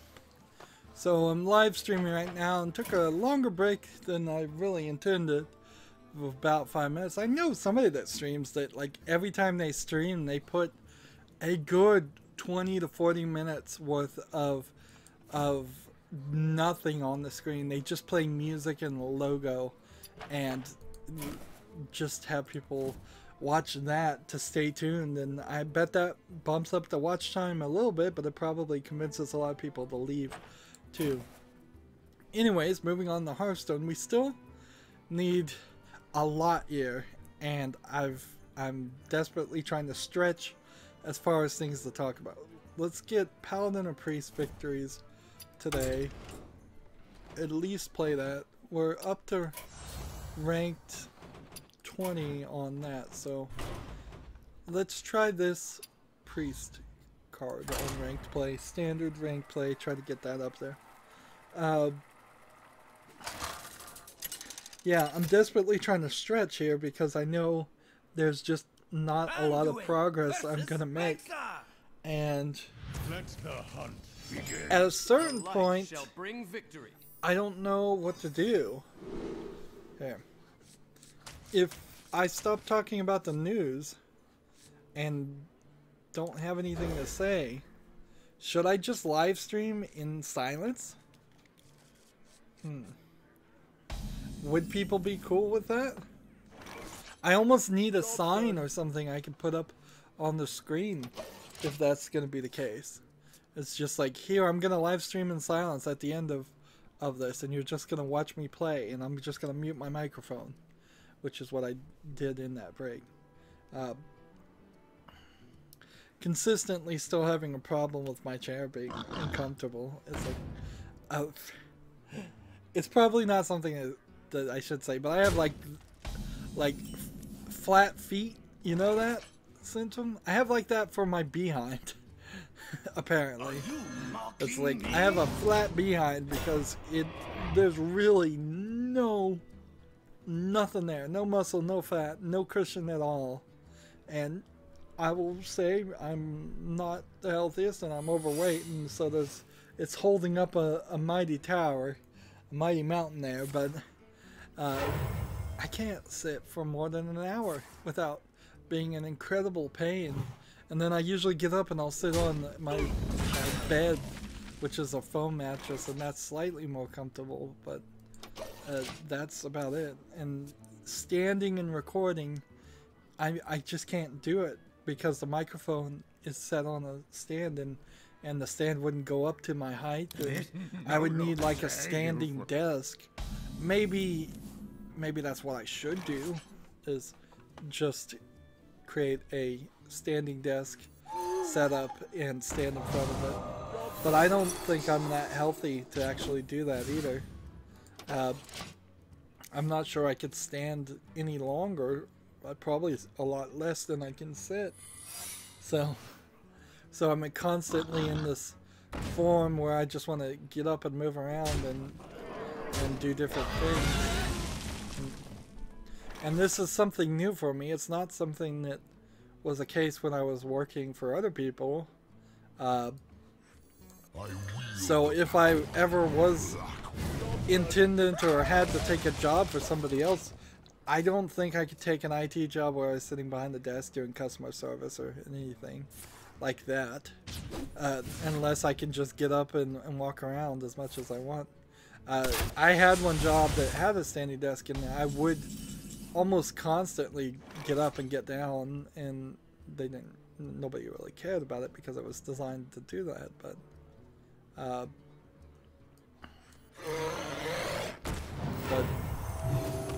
if I had to stand the whole time, if it was like a job that was either behind a checkout counter or a retail environment, someplace where you don't have a desk and when you're required to stand. I know I applied to work as an IT position in Amazon.com, one of their shipping facilities, and they said that it required up to several miles of walking because the facility was so large, and I'm like, oh, I don't know about that, but I'll say sure. Why not? Once upon a time. Because I didn't want to get eliminated right then. Secret agent coming. But I don't know how long I would have lasted. It doesn't really matter though. Take the job, try it out. If it doesn't work out, it doesn't work out. That's the only way they're hiring you anyways, is they're trying you out, and if it doesn't work out, they'll get rid of you. So yeah, I don't know what I'd do with myself if I didn't have more control. But as you can probably tell, I'm sort of just rambling here. Need more comments, need more interaction. Otherwise, I think we might just try at the end of this recording just playing a live stream and not airing that footage. And so must consider.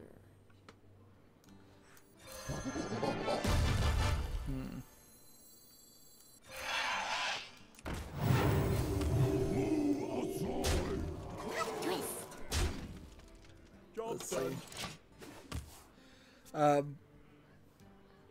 Yeah. Moving on to news, the PDS2 versions of 4 Jak and Daxter games are coming to PlayStation 4. And they're getting 1080p re-renders and trophy support, as well as other things that you would generally expect in a PlayStation 4 game. But what's interesting here, and this really just highlights the failure of the PS3 as a architectural computer console thing. There was a Jak and Daxter trilogy in 2012 for the PlayStation 3. So it was designed for that cell processor, which every single person says is incredibly hard to deal with. Let's see.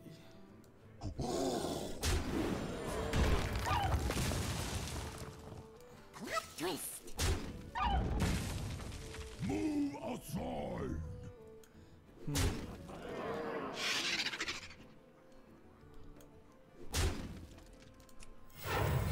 Sorry, I'm playing a game.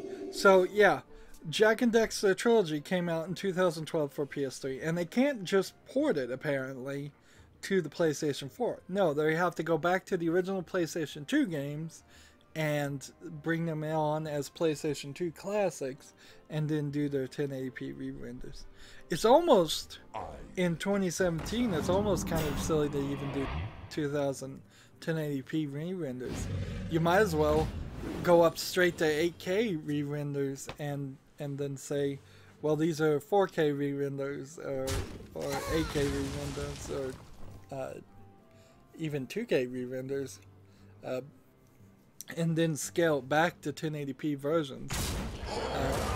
I suppose in another 5 to 10 years, there's really nothing stopping them from re-rendering it again to a 1080 to a 4K resolution.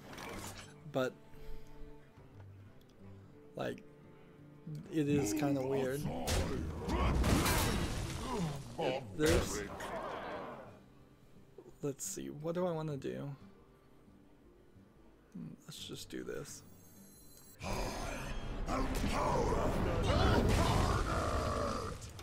Let's give him a chance to win here. If he can destroy this character and or block this character. Well played. There you go. My work is paramount.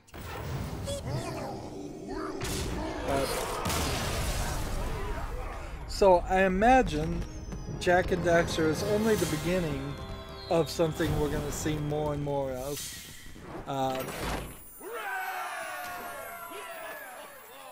See, and now it's not really the best move to play as the Paladin or Priest, but because they're both level 60, but if we switch over here to the Paladin, he's also level 60, so while I could certainly play Shields or Murlocs, let's play Shields. I haven't played Shields in a while, and I kind of missed it as an opportunity to play it last recording session, so we'll play that. Yeah, I imagine a lot more PlayStation 1 and PlayStation 2 games are going to get re-rendered. This Jack and Dexter 4-pack is including a driving game around Jack and Dexter that hasn't been re-released before, so that's a little bit of a value add. I'm not sure if people really care too much about Jack and Dexter. It's one of those series that was desperately trying to compete with Mario and Luigi, I would say. It's just trying to... It's like Banjo-Kazooie conquers... a lot of these things were tried to be made to be really, really interesting, and it's just not something that you need nowadays. Even Mario isn't that much of a system seller in the long run. They're selling Zelda, using Zelda as a system seller. But you do want things like that. It's just that instead of it being cutesy cartoon characters as your mascot, it's become, we are the God of War system as far as the PlayStation goes, and because we're the God of War system, he's our mascot, or we're the Call of Duty system, or we're the Master Chief system, and so we've got these more mature games for more mature players, and the market did mature during that time, and now I feel we're kind of missing the opportunity to have some kid-friendly games. Let's see. To battle. Let's keep attacking here. I don't know if I'm gonna win. Oh, probably not. The way to beat a Murloc is to be able to do group damage pretty fast, and I'm not seeing that happen.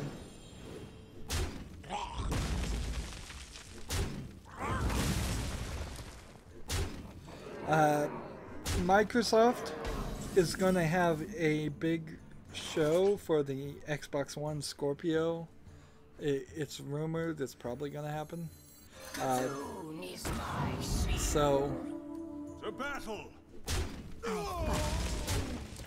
So in this show, reportedly Red Dead Redemption 2 is going to show off 4K rendering, which the PlayStation 4 Pro really doesn't do 4K. It does a checkered box, double 2K that's scaled upward, so it's not a true 4K.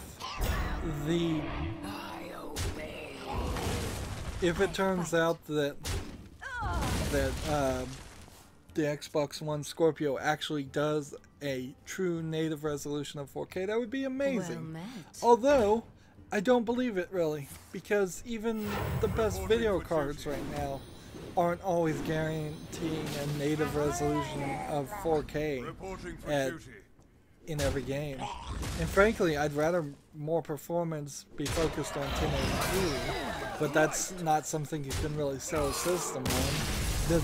They can't come out there and say the Xbox One Scorpio runs smoother and is less likely to crash and has twice half the loading time and twice the speeds.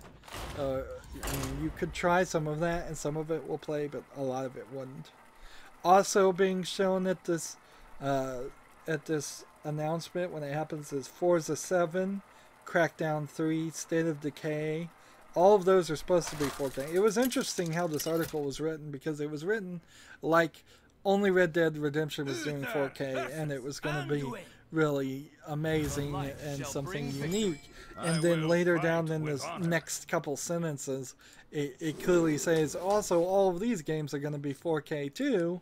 And so in other words, 5 games that are, I think, first party titles, all of them are going to be in 4K.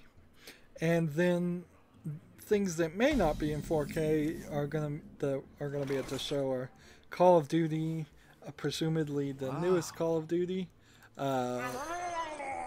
and FIFA and Madden and Star Wars Battlefront 2. So pretty soon we're going to start seeing some news about the Scorpio. Now, for me, it's still not something that I would really want or have any reason to cover or get. I'm still at that like $1,000 price point if I was gonna try to stream console games. $500 for the console, probably $500 more for a capture box, just so I could do it in a system that I feel comfortable with and get good quality footage versus streaming directly from the Xbox One Scorpio, which is probably an option, but very possibly is going to not do the best quality. Even though I've been having trouble with my Wi-Fi, I was able to move a switch around that I had because the switch on my PC was not gigabit connected, and it turns out that I was also using the Xbox 360 network cord for some reason on my PC, probably just because it looked different than the others. And so, because I was using that cord wasn't... Ooh, oops. That was a mistake. Thank you. Because I was using that cord, I couldn't get gigabit speeds. So I moved the switch around that allowed for gigabit. I moved the cord around. I took that cord and plugged it into my surround sound, which only needs network to stream from the internal network and get updates. And it's highly unlikely I would ever do either, so no big deal there. I guess I could get rid of that cord and just go get another one, which also would not be an issue. And then have everything up to gigabit speeds. Ideally, this I think will speed up my backup issue, but I think there was also another issue with my backups where it was trying to do something to my server, do like a shadow copy, and it wasn't capable of doing shadow copies. So that because of that, I still haven't had a successful backup, or maybe just partial backups, happen on my PC probably ever since I set that up. But whatever, it doesn't matter. It kind of matters to have an actual backup that works, but there's not a ton on my PC that isn't getting uploaded or to YouTube or things like that. So I'm still trying to work on that. But the Wi-Fi issue in particular, The light shall bring victory.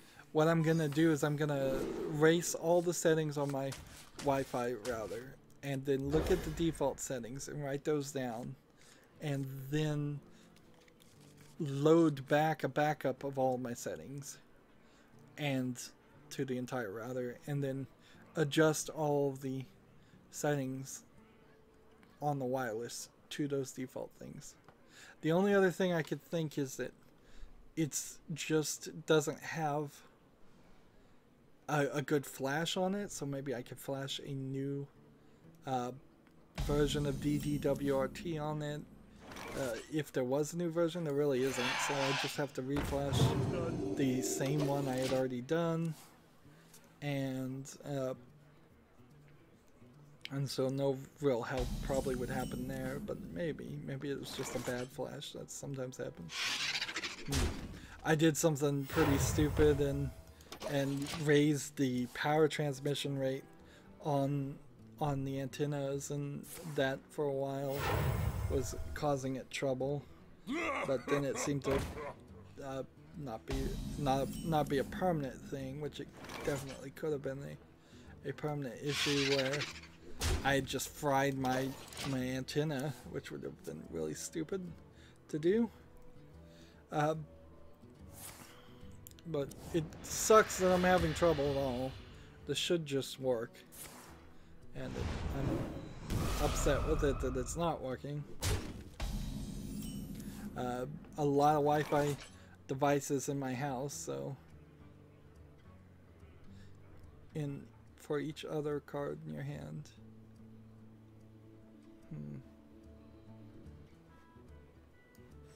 I'm gonna do this. And then attack. There we go. What was I talking about before the Wi-Fi things? Just the network in general. Trying to speed it up. So if this streams any better, that's because of moving the network around and moving to a gigabit connection internally. Shouldn't really affect anything because at the end of the day, all of that still goes through the same bottleneck of my internet service provider. And let's see, can I get rid of all my duplicates in my card and play this? I don't think so. Yeah, I don't think that would happen.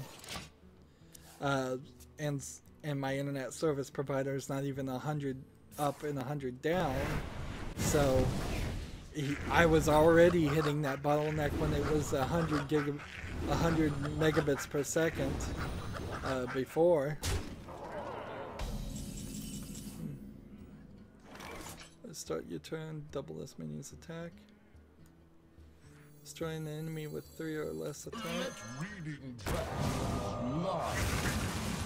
I'm just gonna kill this guy. HTC has unveiled a subscription service for its Vive VR headset. It's called Vive Port, and it has approximately 50 Vive apps that I think you get like 1 per month for about $10 a month for the subscription service, and it, or maybe it's a cycling where you get all 50 per month and then they're gonna cycle 50 different ones the next month. I don't even know how you do that though on VR apps. And it's apps, it's not even guaranteed to be games. So you may get some productivity or theater programs that this does not sound like a good offering. And to me it's just another nail in the coffin of VR. It's just not become what they were hoping it would become. Let's see, can we... Stop distracting me! Job's done.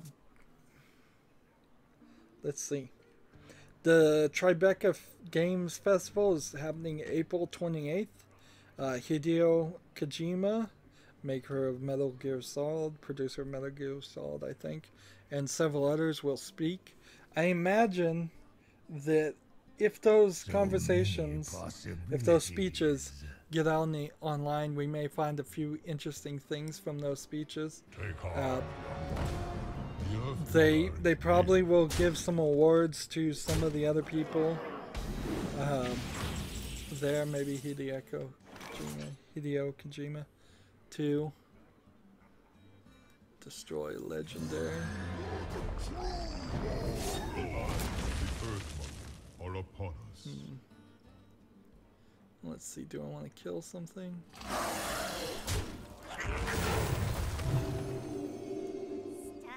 distracting me! So, yeah, there might be some interesting news there. They might give away some awards. You always have this weird setup with award festivals and things like this. Is a lot of it, particularly in the video game industry, it doesn't matter. It's just advertising. It's garbage. It shouldn't really exist. Kind of like the Oscars and in movies. It's just like the industry congratulating itself and such. But on the other hand, we do kind of want to celebrate the artists a little bit, and it would be nice if there was a true My work is paramount. like award or way of showing gratitude to creators. And so we kind of do want award shows, and I kind of do, and I kind of don't. It's like both are kind of weird. I guess it's just something you have to grin and bear, honestly. We're at 5 and 5. Summon a random cost minion.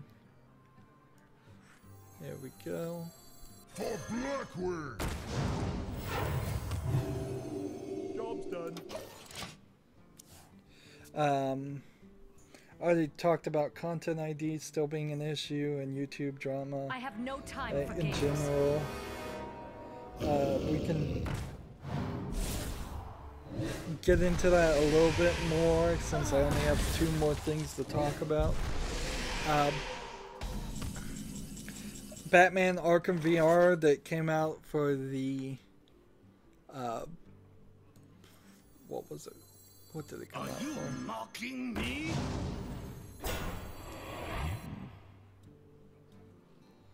If I do this and this would work.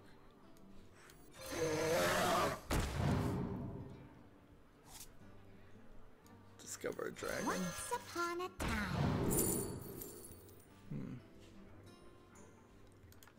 There we go. Yeah, so Batman VR is coming out to PC. So we may start seeing some of those games that were exclusives to things that were exclusive to the PlayStation VR are now coming out. The other things I have to talk about is Blizzard's hyping up the next Overreach game, so kind of look forward to that. And then Randy Pitchford was getting some kind of award in Hollywood at the Magic Castle, so he spent a little time in Little Tokyo, and he posted a picture of a Queen's Blade wall scroll, which Queen's Blade characters are scantily clad girls, and he's like, well, this was a little strange. And I'm like, okay, well, you don't know anything about it, and you're just kind of being ridiculous, but whatever. You're just the CEO of Gearbox, and this is just your public Twitter that everybody's seeing. Maybe be a little bit more professional and only post about things.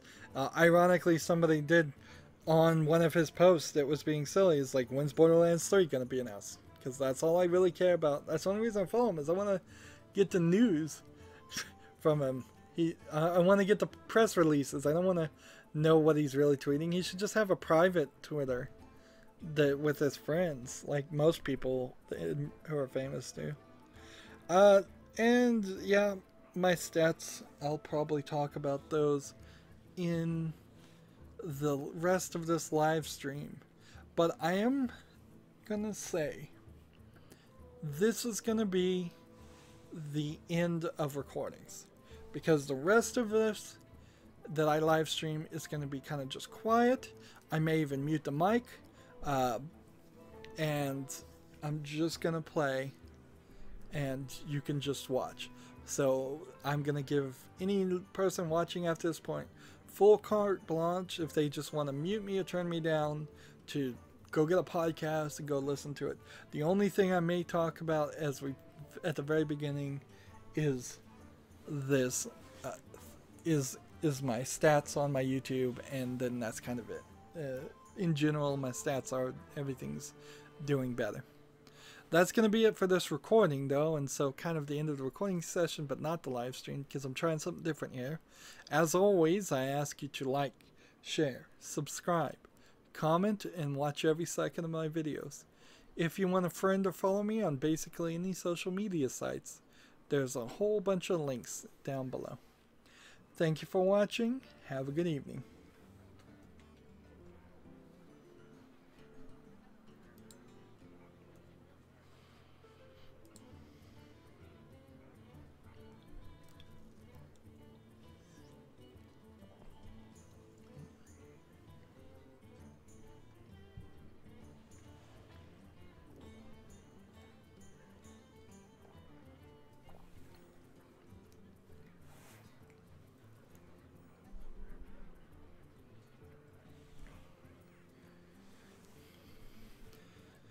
Okay, I'm back. And so I'm not going to do the intro.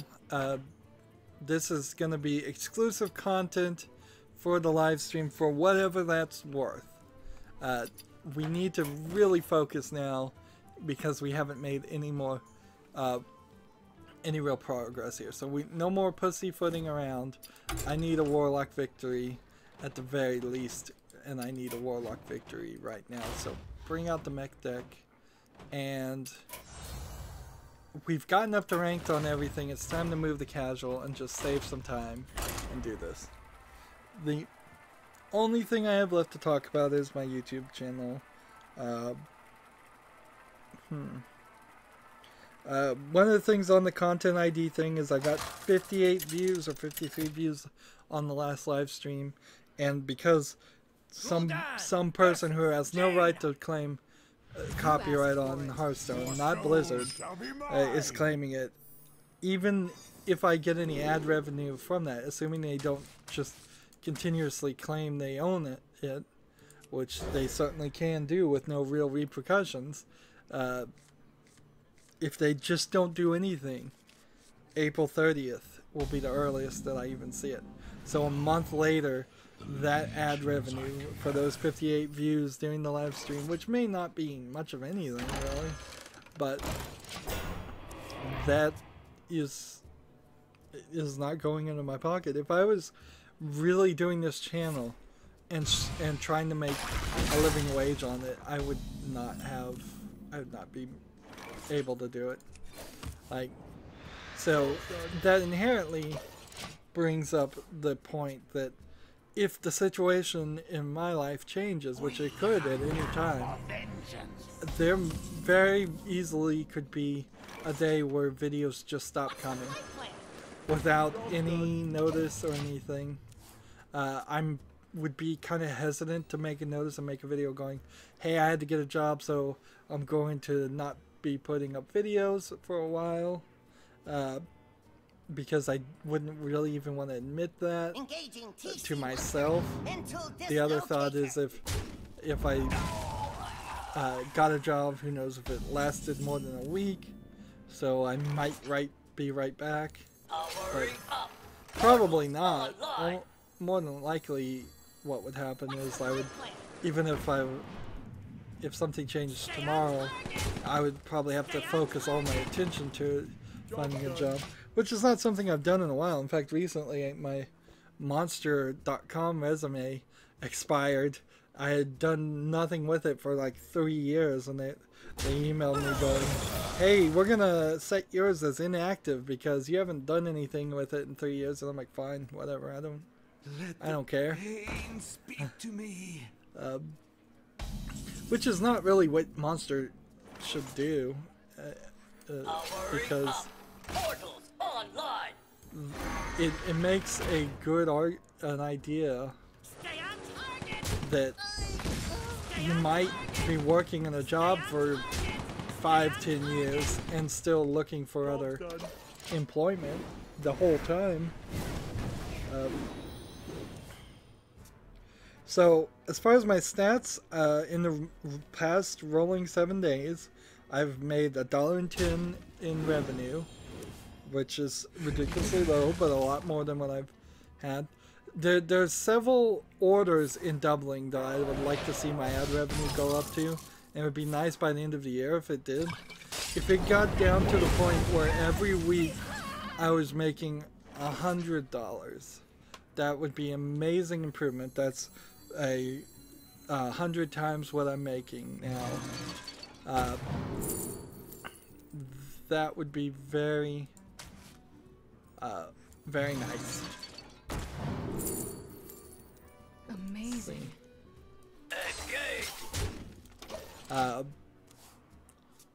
And like $100 is only $400 a month for 4 weeks, and that's still not enough to live off of. I would need that $100 to go up another 10 times. No, not 10 times really. If I could get it just 5 times that, if I could at the end of the month make about $2,000, I would be pretty nicely set. Like, not really guaranteed to pay all bills, but close enough that this would actually look like a viable job. If I could get up to 3,000, then I'd be over that, and I could put extra in the savings, and anything above that would just be gravy at that point. So, but there's a lot of progress that certainly would have to be made.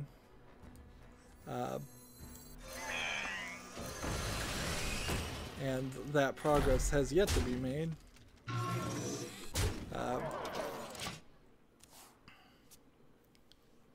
And there's definitely some instability, or at least it feels like YouTube's unstable there. I would more prefer, as most people would prefer, is just to hit the lottery and have $1 million. If I somehow got $1 million, won lottery, then I could probably be safe and secure in my life from that point on.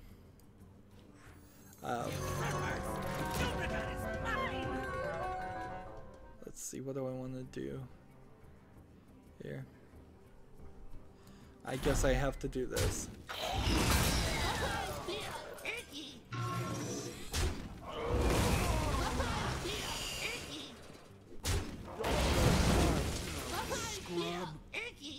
There we go. View duration is another metric. So on average, and I know it sounds low, but it's higher than what it was before. My average view duration is 2 minutes and 55 seconds, which isn't a lot. But the way view duration is calculated is slightly confusing, because it really is the idea that let's see, this plus this plus this plus this plus that plus that. Draw that. Job's done. And in the turn. View duration is people that click on my video and then immediately click away. And that's half a second, a fraction of a second, averaged over people that watch all my videos. So if I'm live streaming now and I go for 3 hours, everybody watched it for 3 hours, that's great, but that's still across all my videos. And frankly, it's just never going to be that. I'd love to see my view duration get up to 10 minutes, 20 minutes, 30 minutes, 4 minutes, an hour even. But that would mean that the vast majority of people watch me all the way through. And that just doesn't happen. And it really doesn't equate.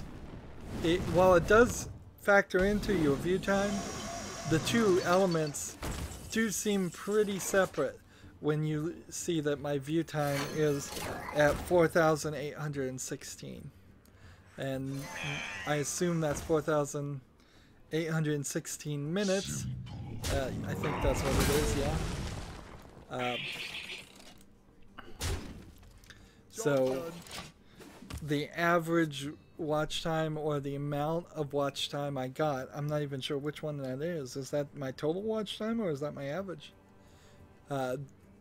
Does that mean watch time is supposed to be somebody watches my video and then they go on and they stay on YouTube? So it doesn't even matter that they go from my video and watch somebody else's. 4,000 minutes. That's almost 100 hours. That's almost 100 hours. I don't think on average people watch my videos and then stay on YouTube for the next 4 days.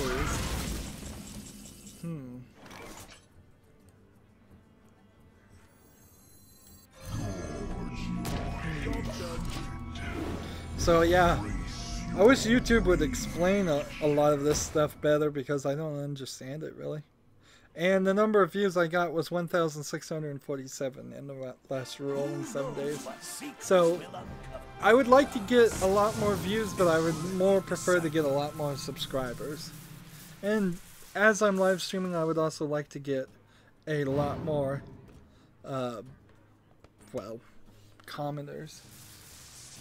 And so that's kind of all that's going on my channel. And as a YouTuber, I've got to always try to accommodate and multitask.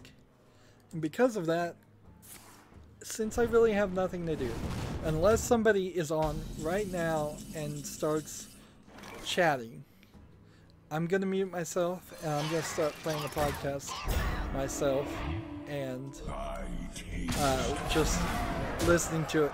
Now, I can't play a podcast with somebody else's on my channel unless I was going to criticize it and thus fair use that. So this is just I'm going to go into silence and I'm going to mute my microphone, take off my headphones. If somebody comments, I will unmute myself, I will come back and I will talk a little bit more, but then I probably will just go silent again. And then I will unmute myself and finish the live stream. It only cost my soul. At the end, once I've gotten all the quests done. Because I really don't have anything to talk about. It's like, I could talk about Into the Badlands' most recent episode, but there's nothing special about that specific episode. I still am liking the series, but it is a series that probably would do better watching all the way through. I could talk about how Legion was a bit of a disappointment as it ended its season. I knew Legion was going to be problematic, and I was hoping that maybe at the end they would fix things, but no, they really didn't. Time runs out on me. So, like, I'm watching Once Upon a Time, and that episode yesterday wasn't that great, and Sleepy Hollow, like, I'm watching that. That was a decent enough ending to the series, but kind of abrupt. They really messed up Sleepy Hollow this season by having a little girl be the new witness and then having to do a whole time travel mechanic in the last 3 or 4 episodes. Really messed that all up. I am going to do a lot of streaming here. We need another Paladin and Priest. And, well, we need a bunch of Paladin Priests and a bunch of Druid and Hunter things. Are you a Paladin? Yes. So we're going to play Murloc just consistently here. And then you're going to see I'm going to play a little bit differently. Instead of keeping it fresh and interesting, I'm going to instead just play things that work. You can see my Murloc deck here has a 71% win ratio, which is very high. I will fight with honor. I don't know how they can do another season of Sleepy Hollow, actually, because it's not taking place in Sleepy Hollow. And it didn't this entire season. Although they went back to Sleepy Hollow for like 2 episodes. Happy New Year, friend. Happy New Year, champion. So, yeah, with that, I'm going to mute myself now. If you want to keep watching, please do watch. That'll help.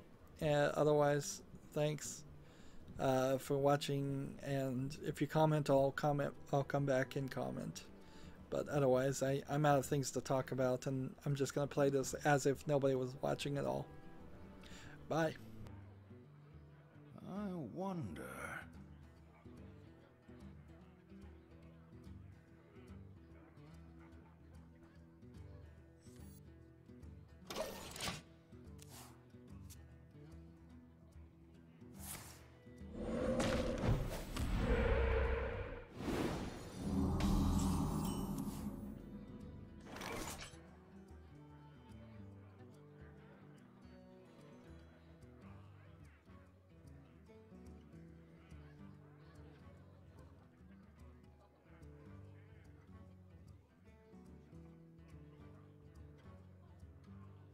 Let me think.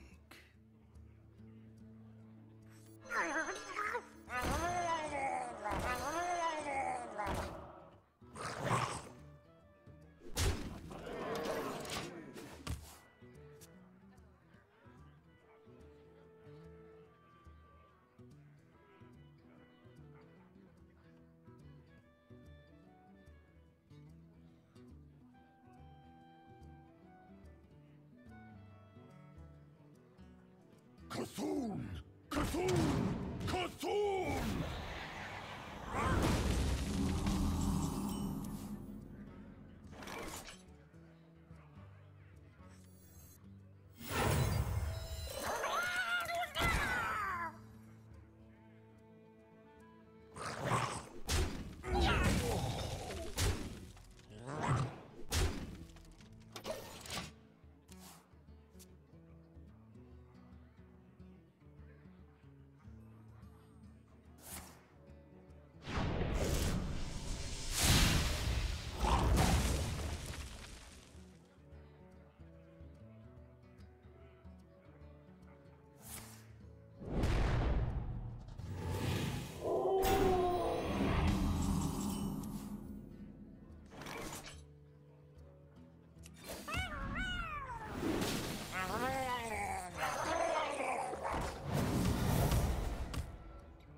Did you bring some fish?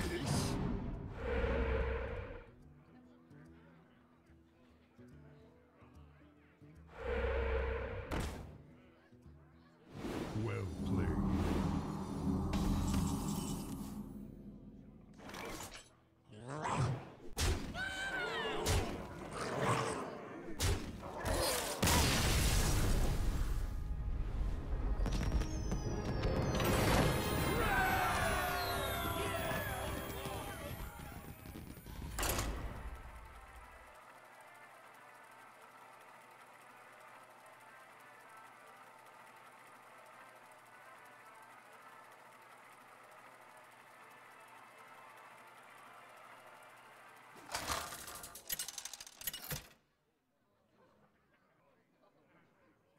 Uther versus Jaina.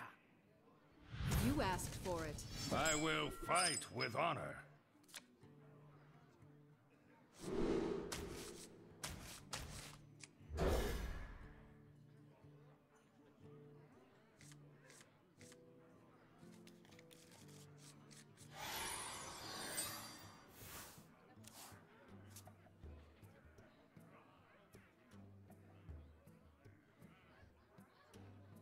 I smell blood.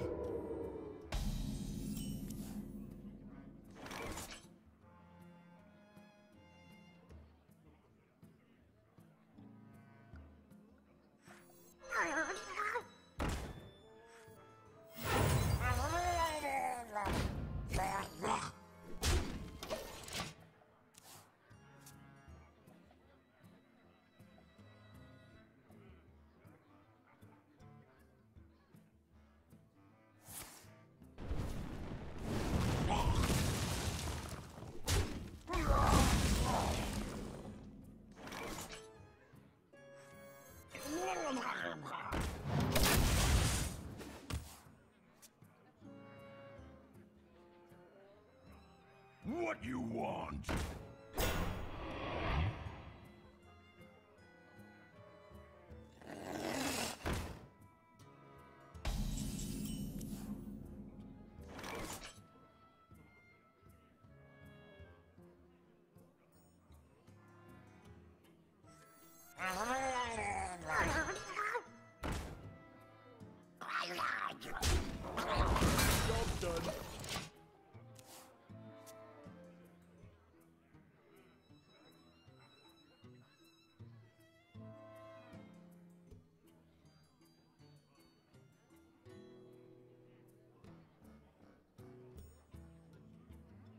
One shot, one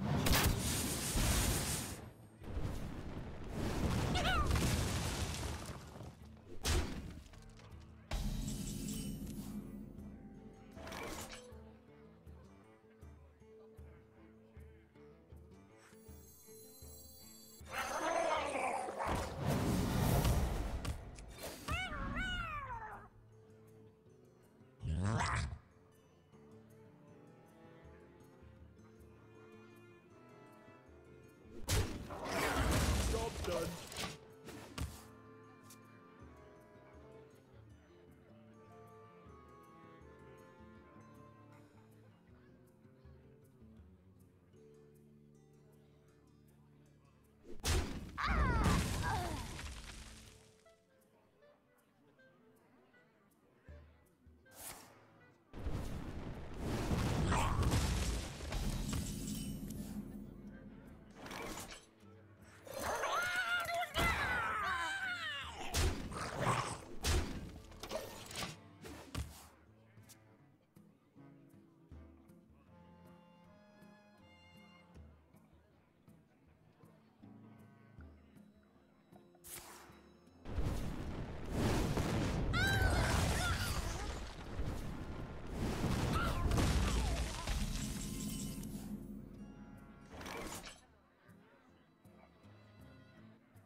Cthulhu needs my shield.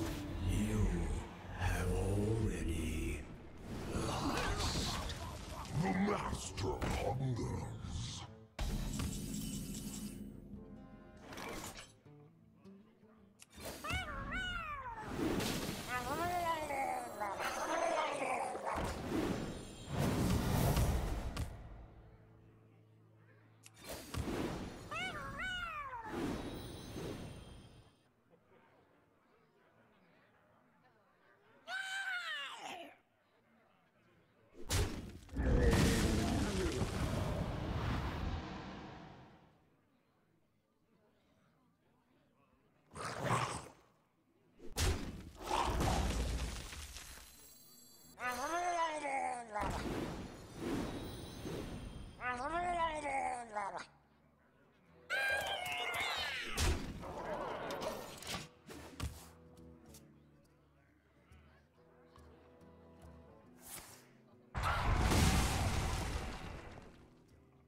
I hear you got a problem.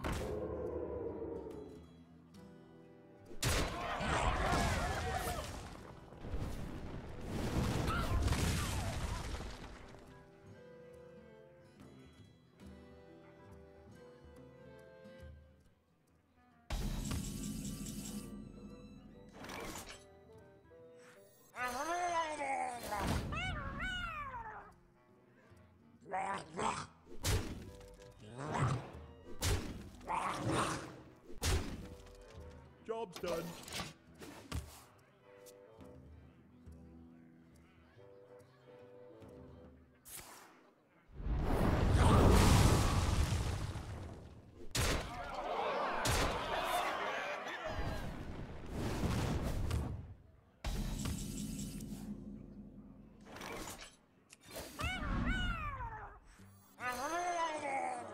Job's done.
Uther versus Gul'dan. Your soul shall be mine! I will fight with honor.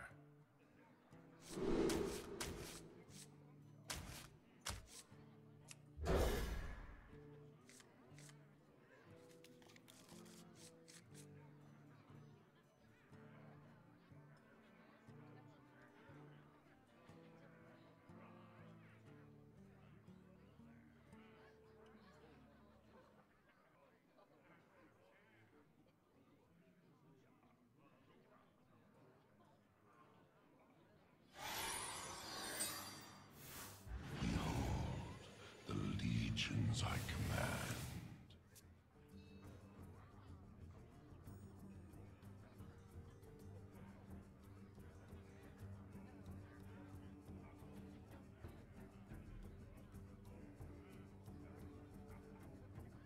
You are not the boss of me!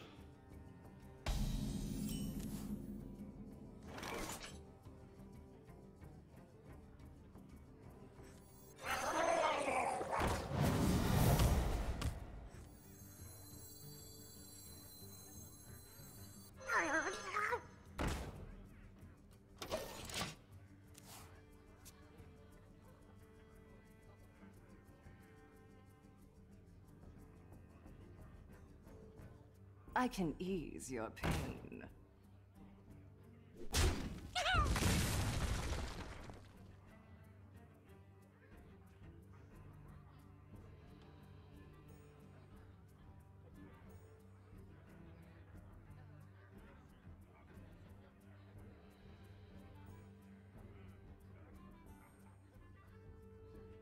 I wonder.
regret this. You will regret this.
Victory is yours.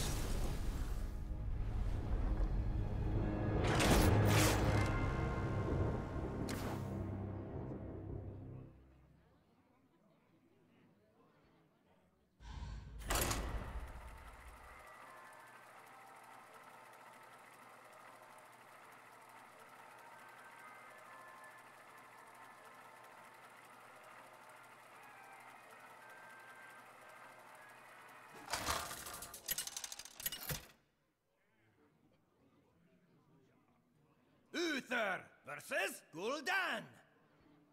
Your soul shall be mine! I will fight with honor.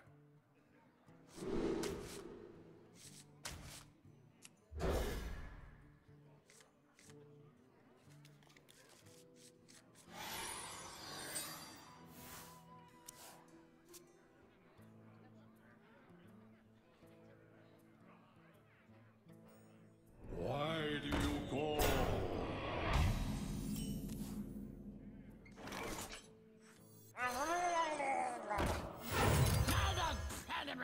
Job's done.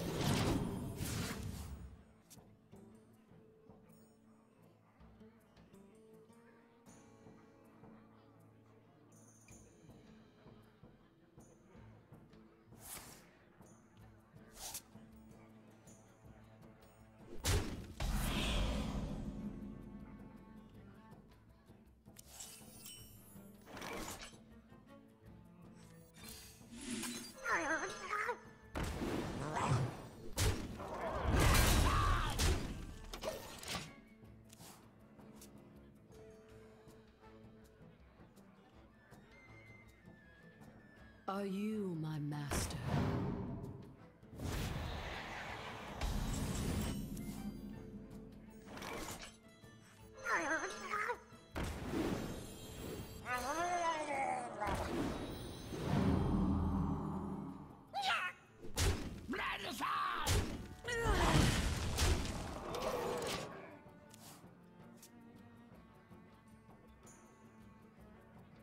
From the void I come.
Uther versus Rexar.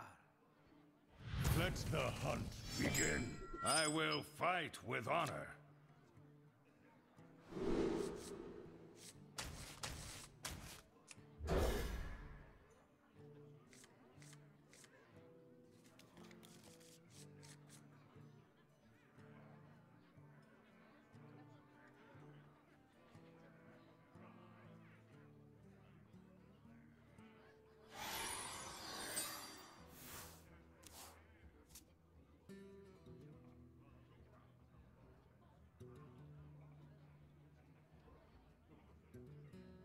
Bring out your dead.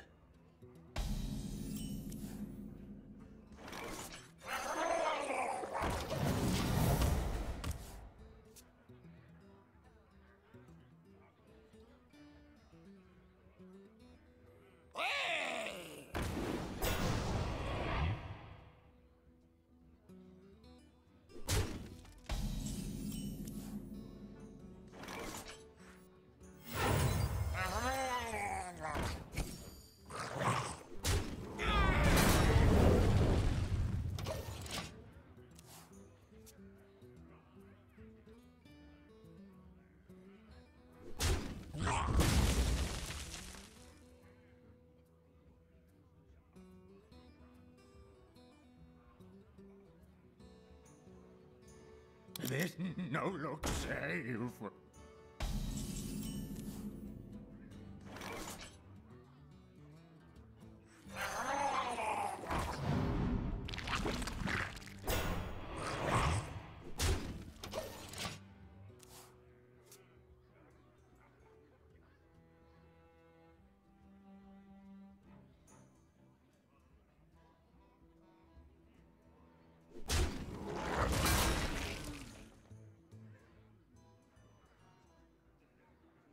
This no look safe.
Job's done.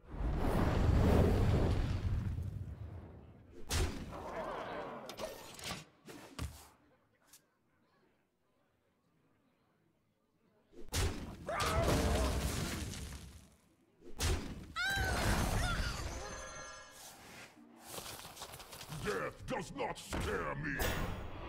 I'll show them. I'll show them all.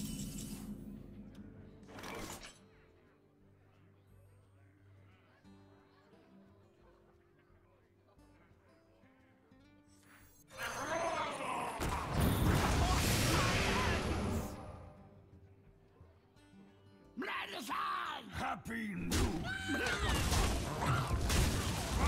Happy New Year, champion!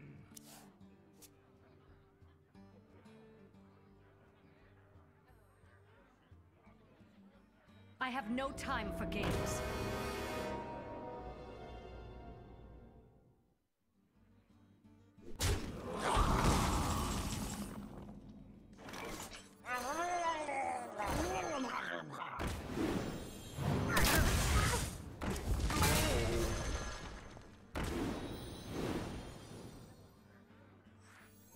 be Job's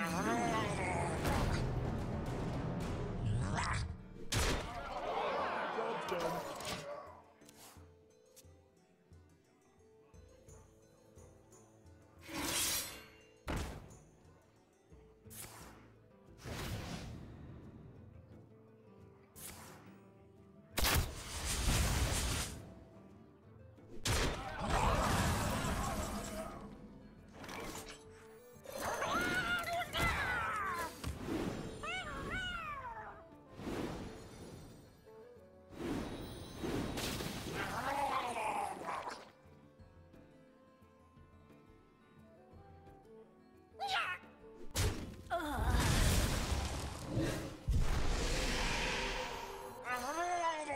astounding.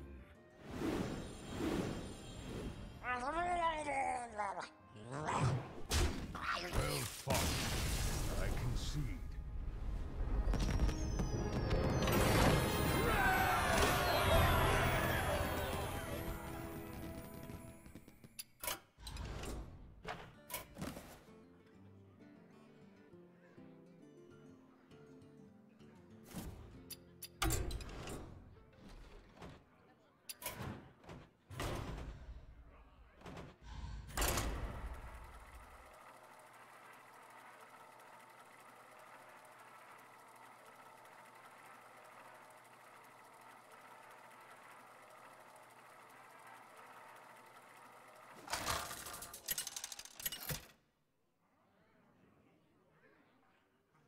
Rexxar versus Anduin. The light shall bring victory. Let the hunt begin.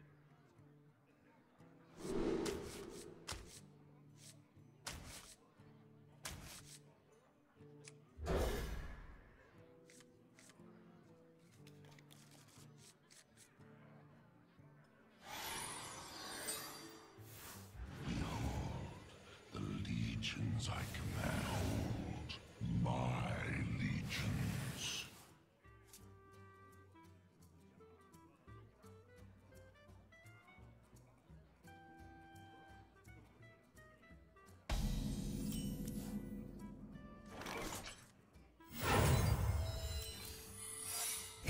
Job's done.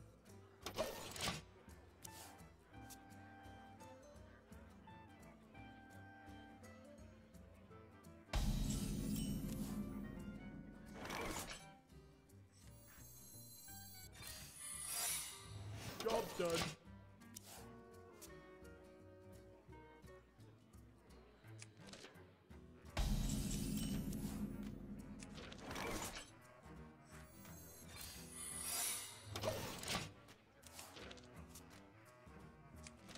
Well played.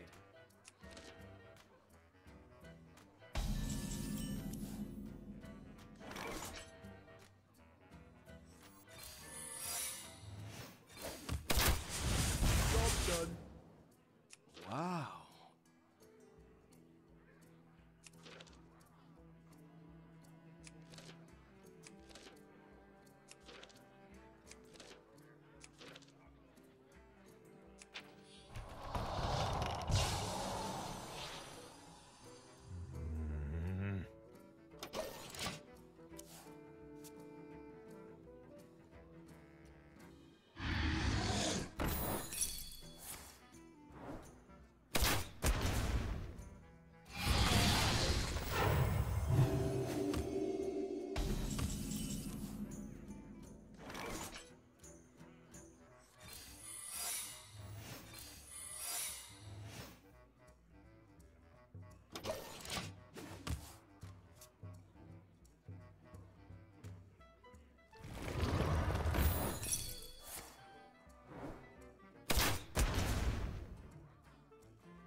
All realities, all dimensions are open to me.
A game?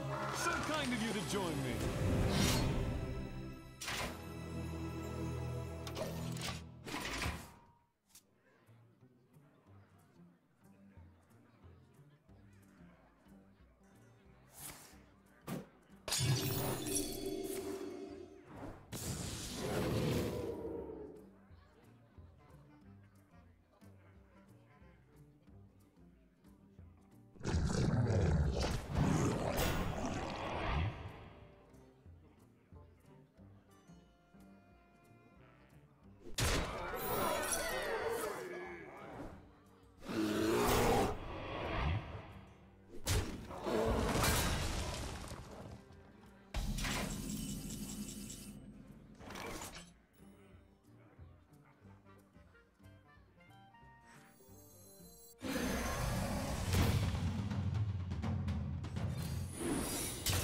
I can ease your pain.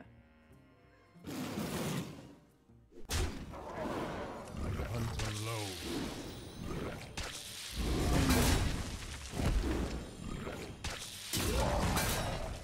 I always win. Job's done.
Job's done.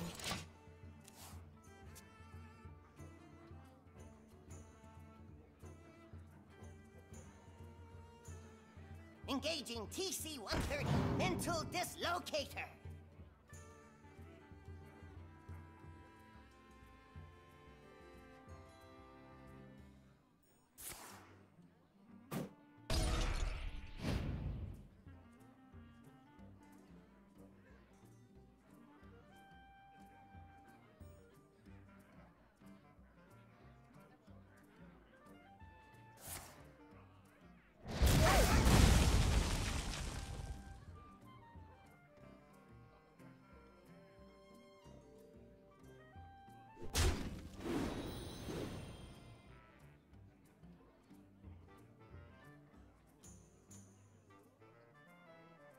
Choose quickly.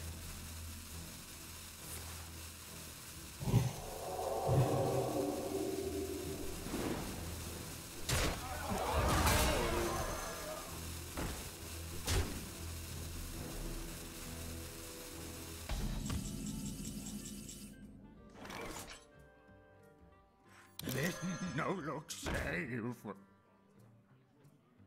All realities, all dimensions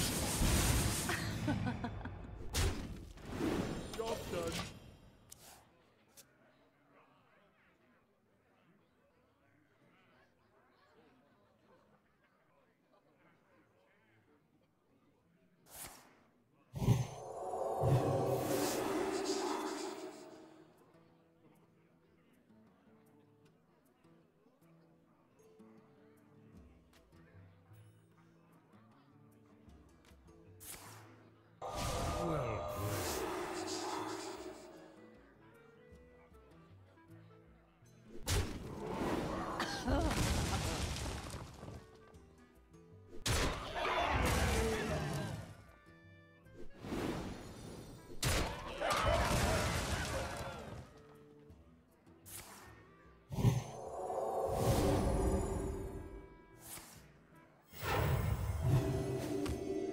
Shields up!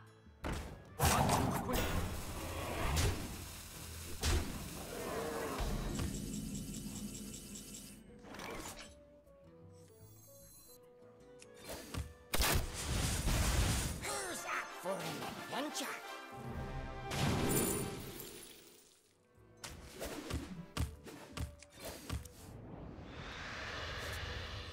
The light shall burn you. Job done.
Rexar versus Jaina.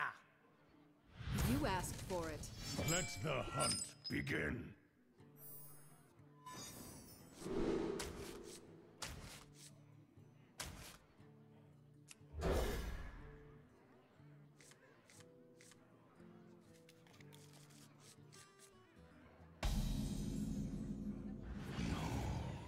The legions I command. Job's done.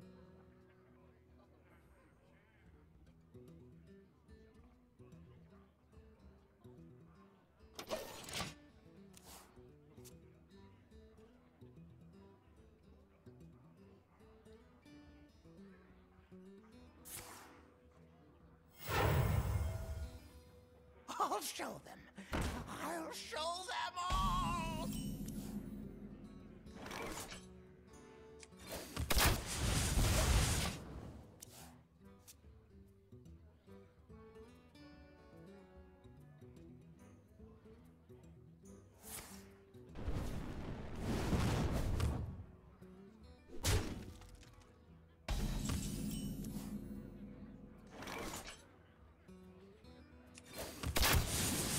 Job's done.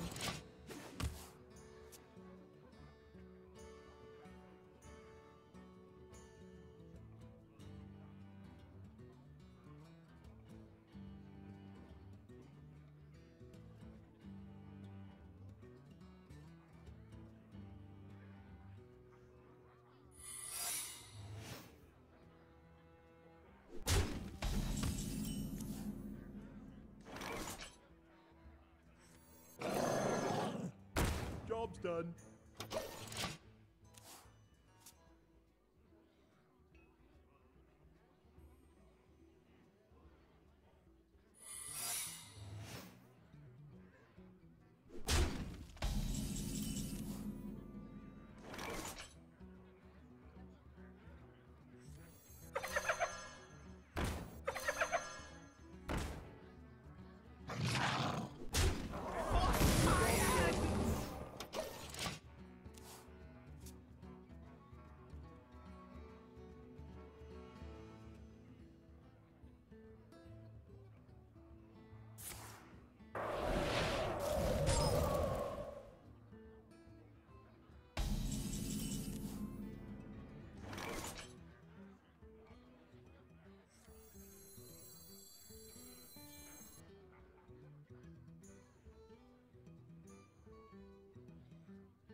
Job's done.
Vexar versus Uther.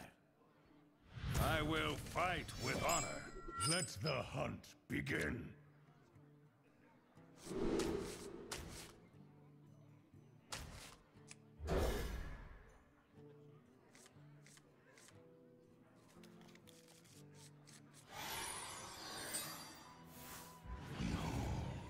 The legions I command. Ready for action!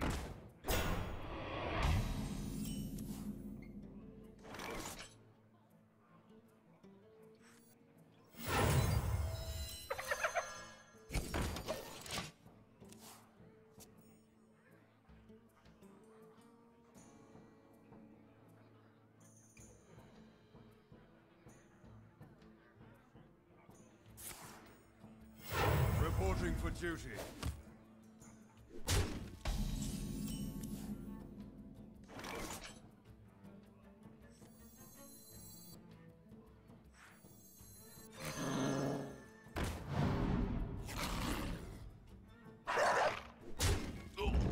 Job's done.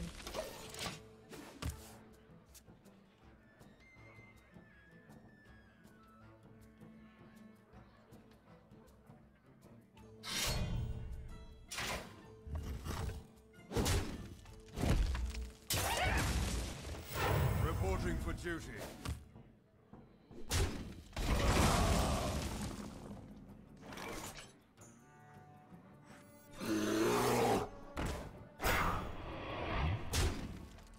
Job's done.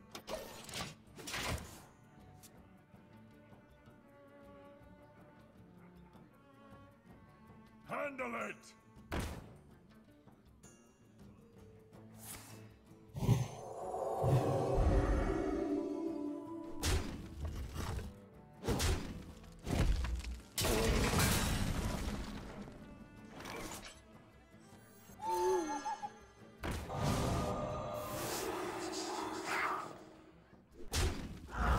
Job's done.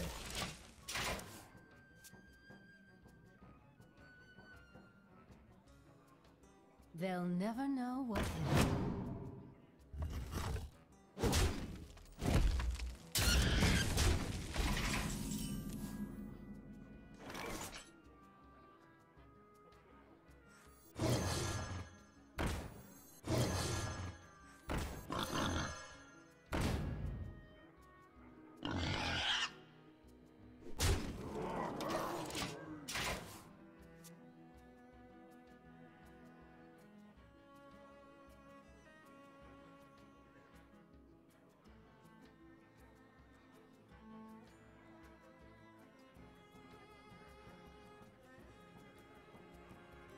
For the king!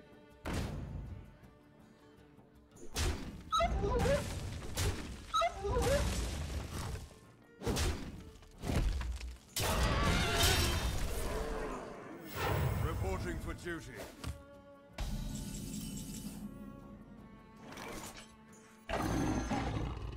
Job's done.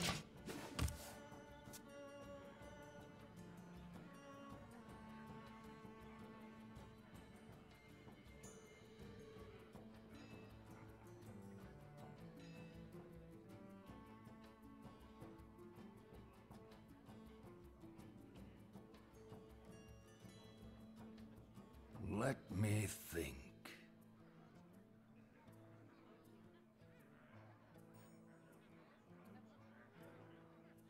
The gates are open. Ready for action!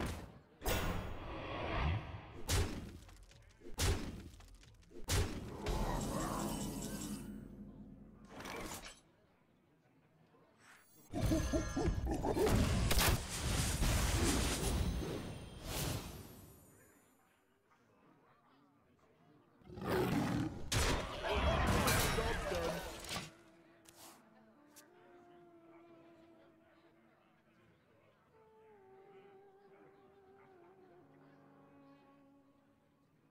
I've got a huge gun.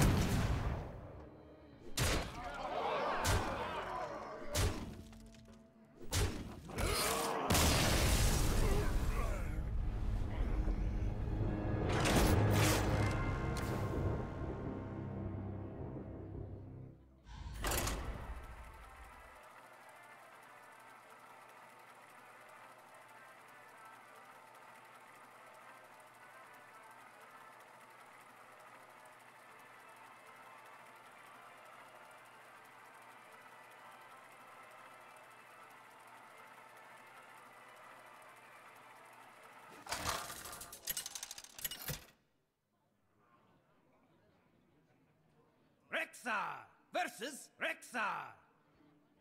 Let the hunt begin. Bring it on!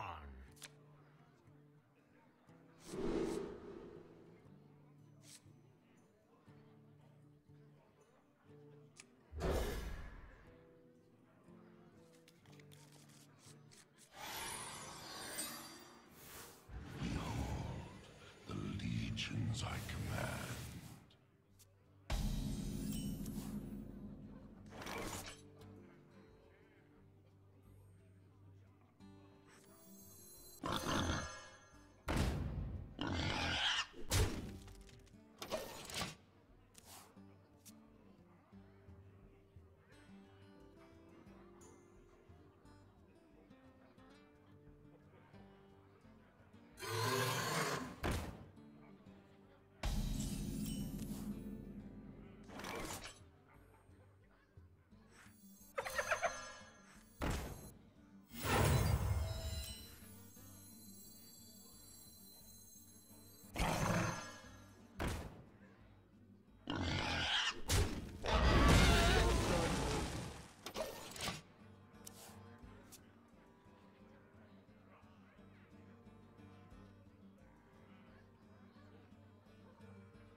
Don't mess with Tusker.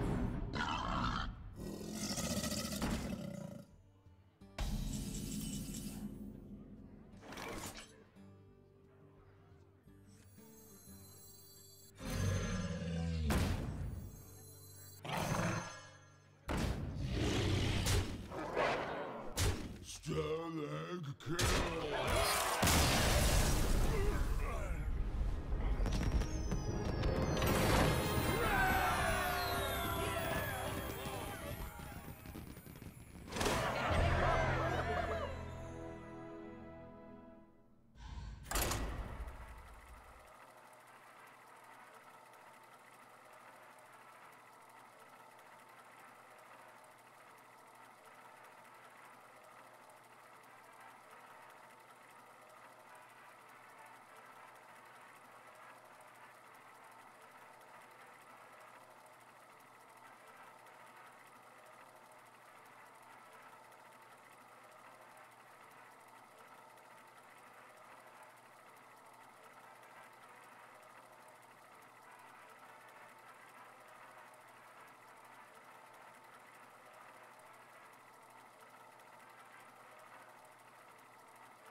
Ha! Find a seat if you can!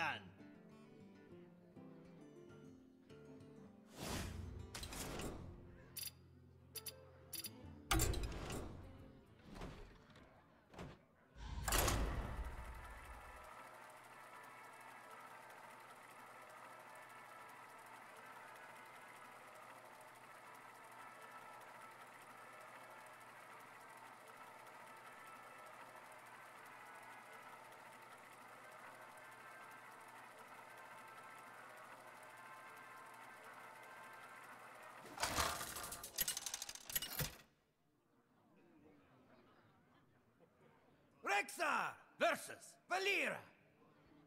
Watch your back. Let the hunt begin.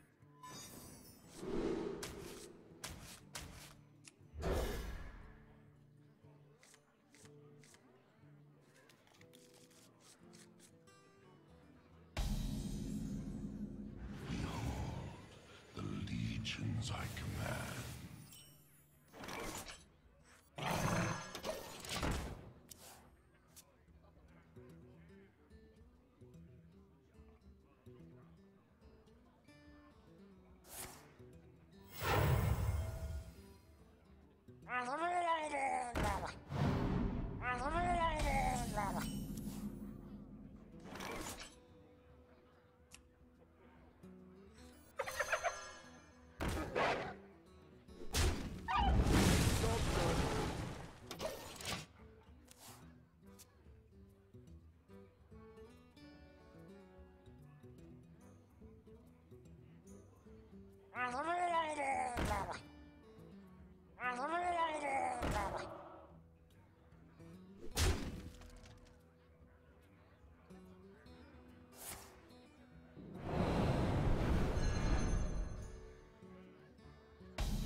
Mistakes were made.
Tazdingo!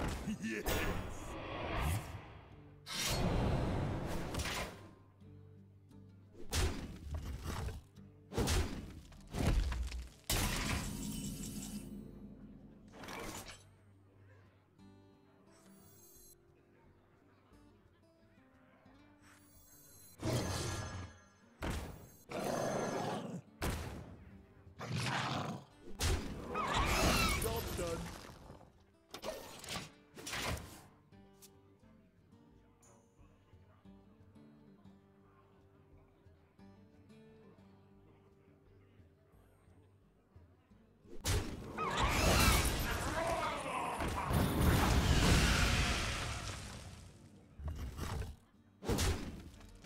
Well played.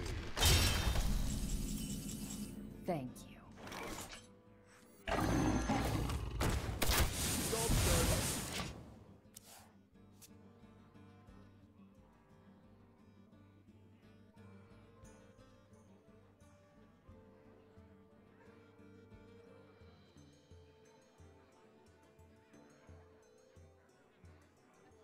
Behold the might of Stormwind!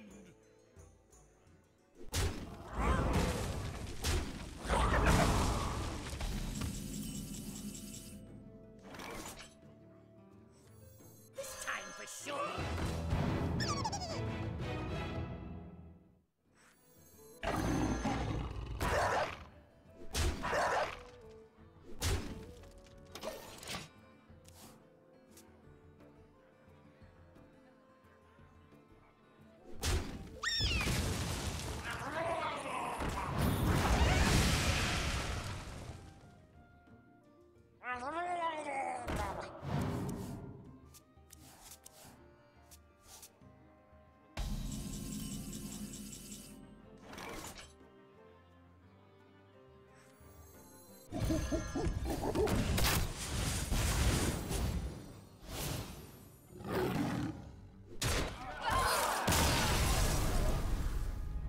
Well played.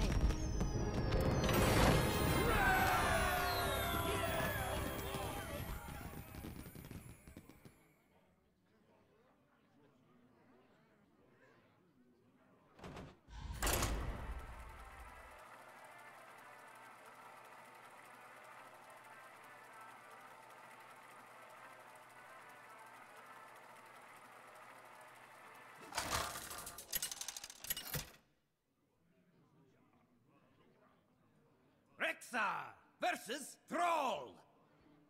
For Doomhammer, let the hunt begin.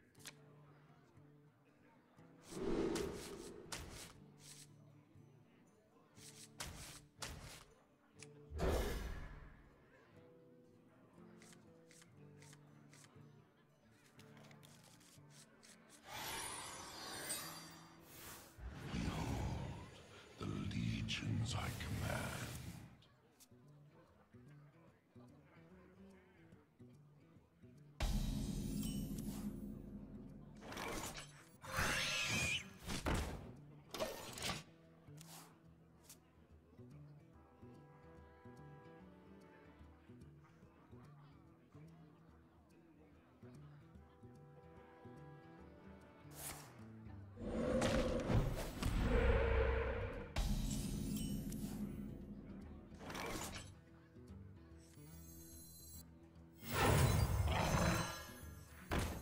Such big teeth I have.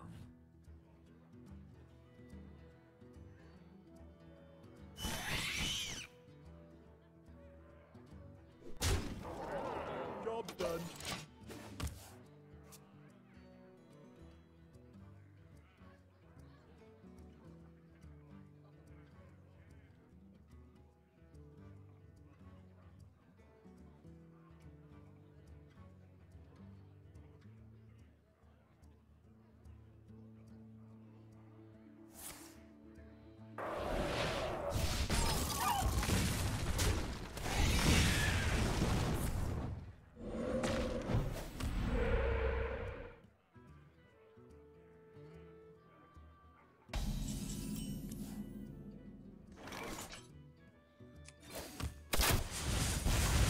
Oh dear!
Oh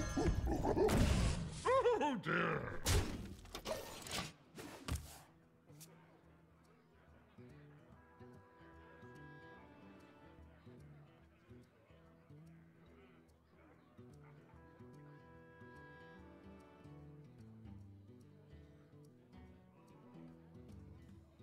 The gates are open.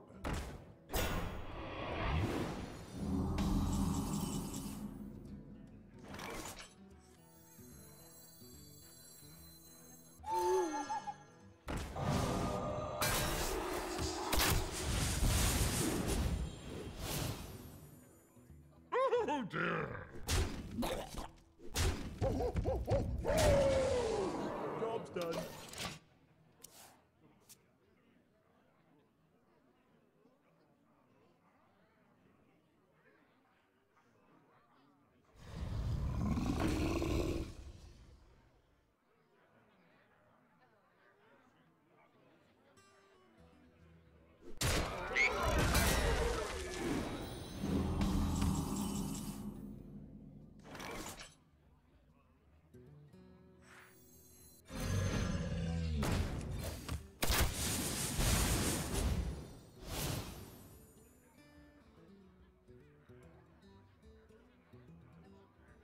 Well played. Oh dear!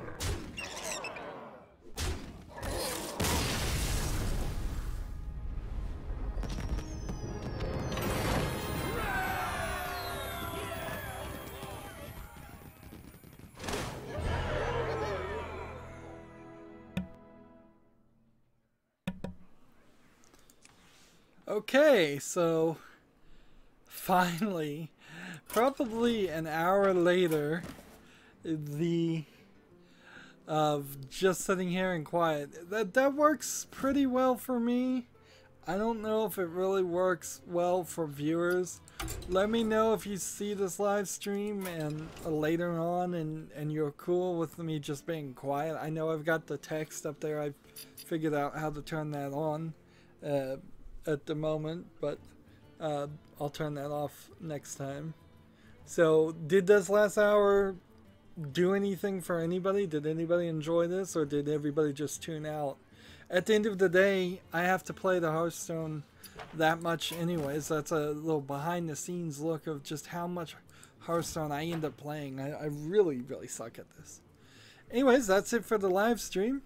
I hope you enjoyed it. I'm a little sad nobody commented, but I'm not super surprised. I kind of expected that in all my live streams, and this is the first time that nobody has said anything. But I did get a subscriber during this live stream, so I would much prefer someone subscribe and not comment than somebody to comment and not subscribe.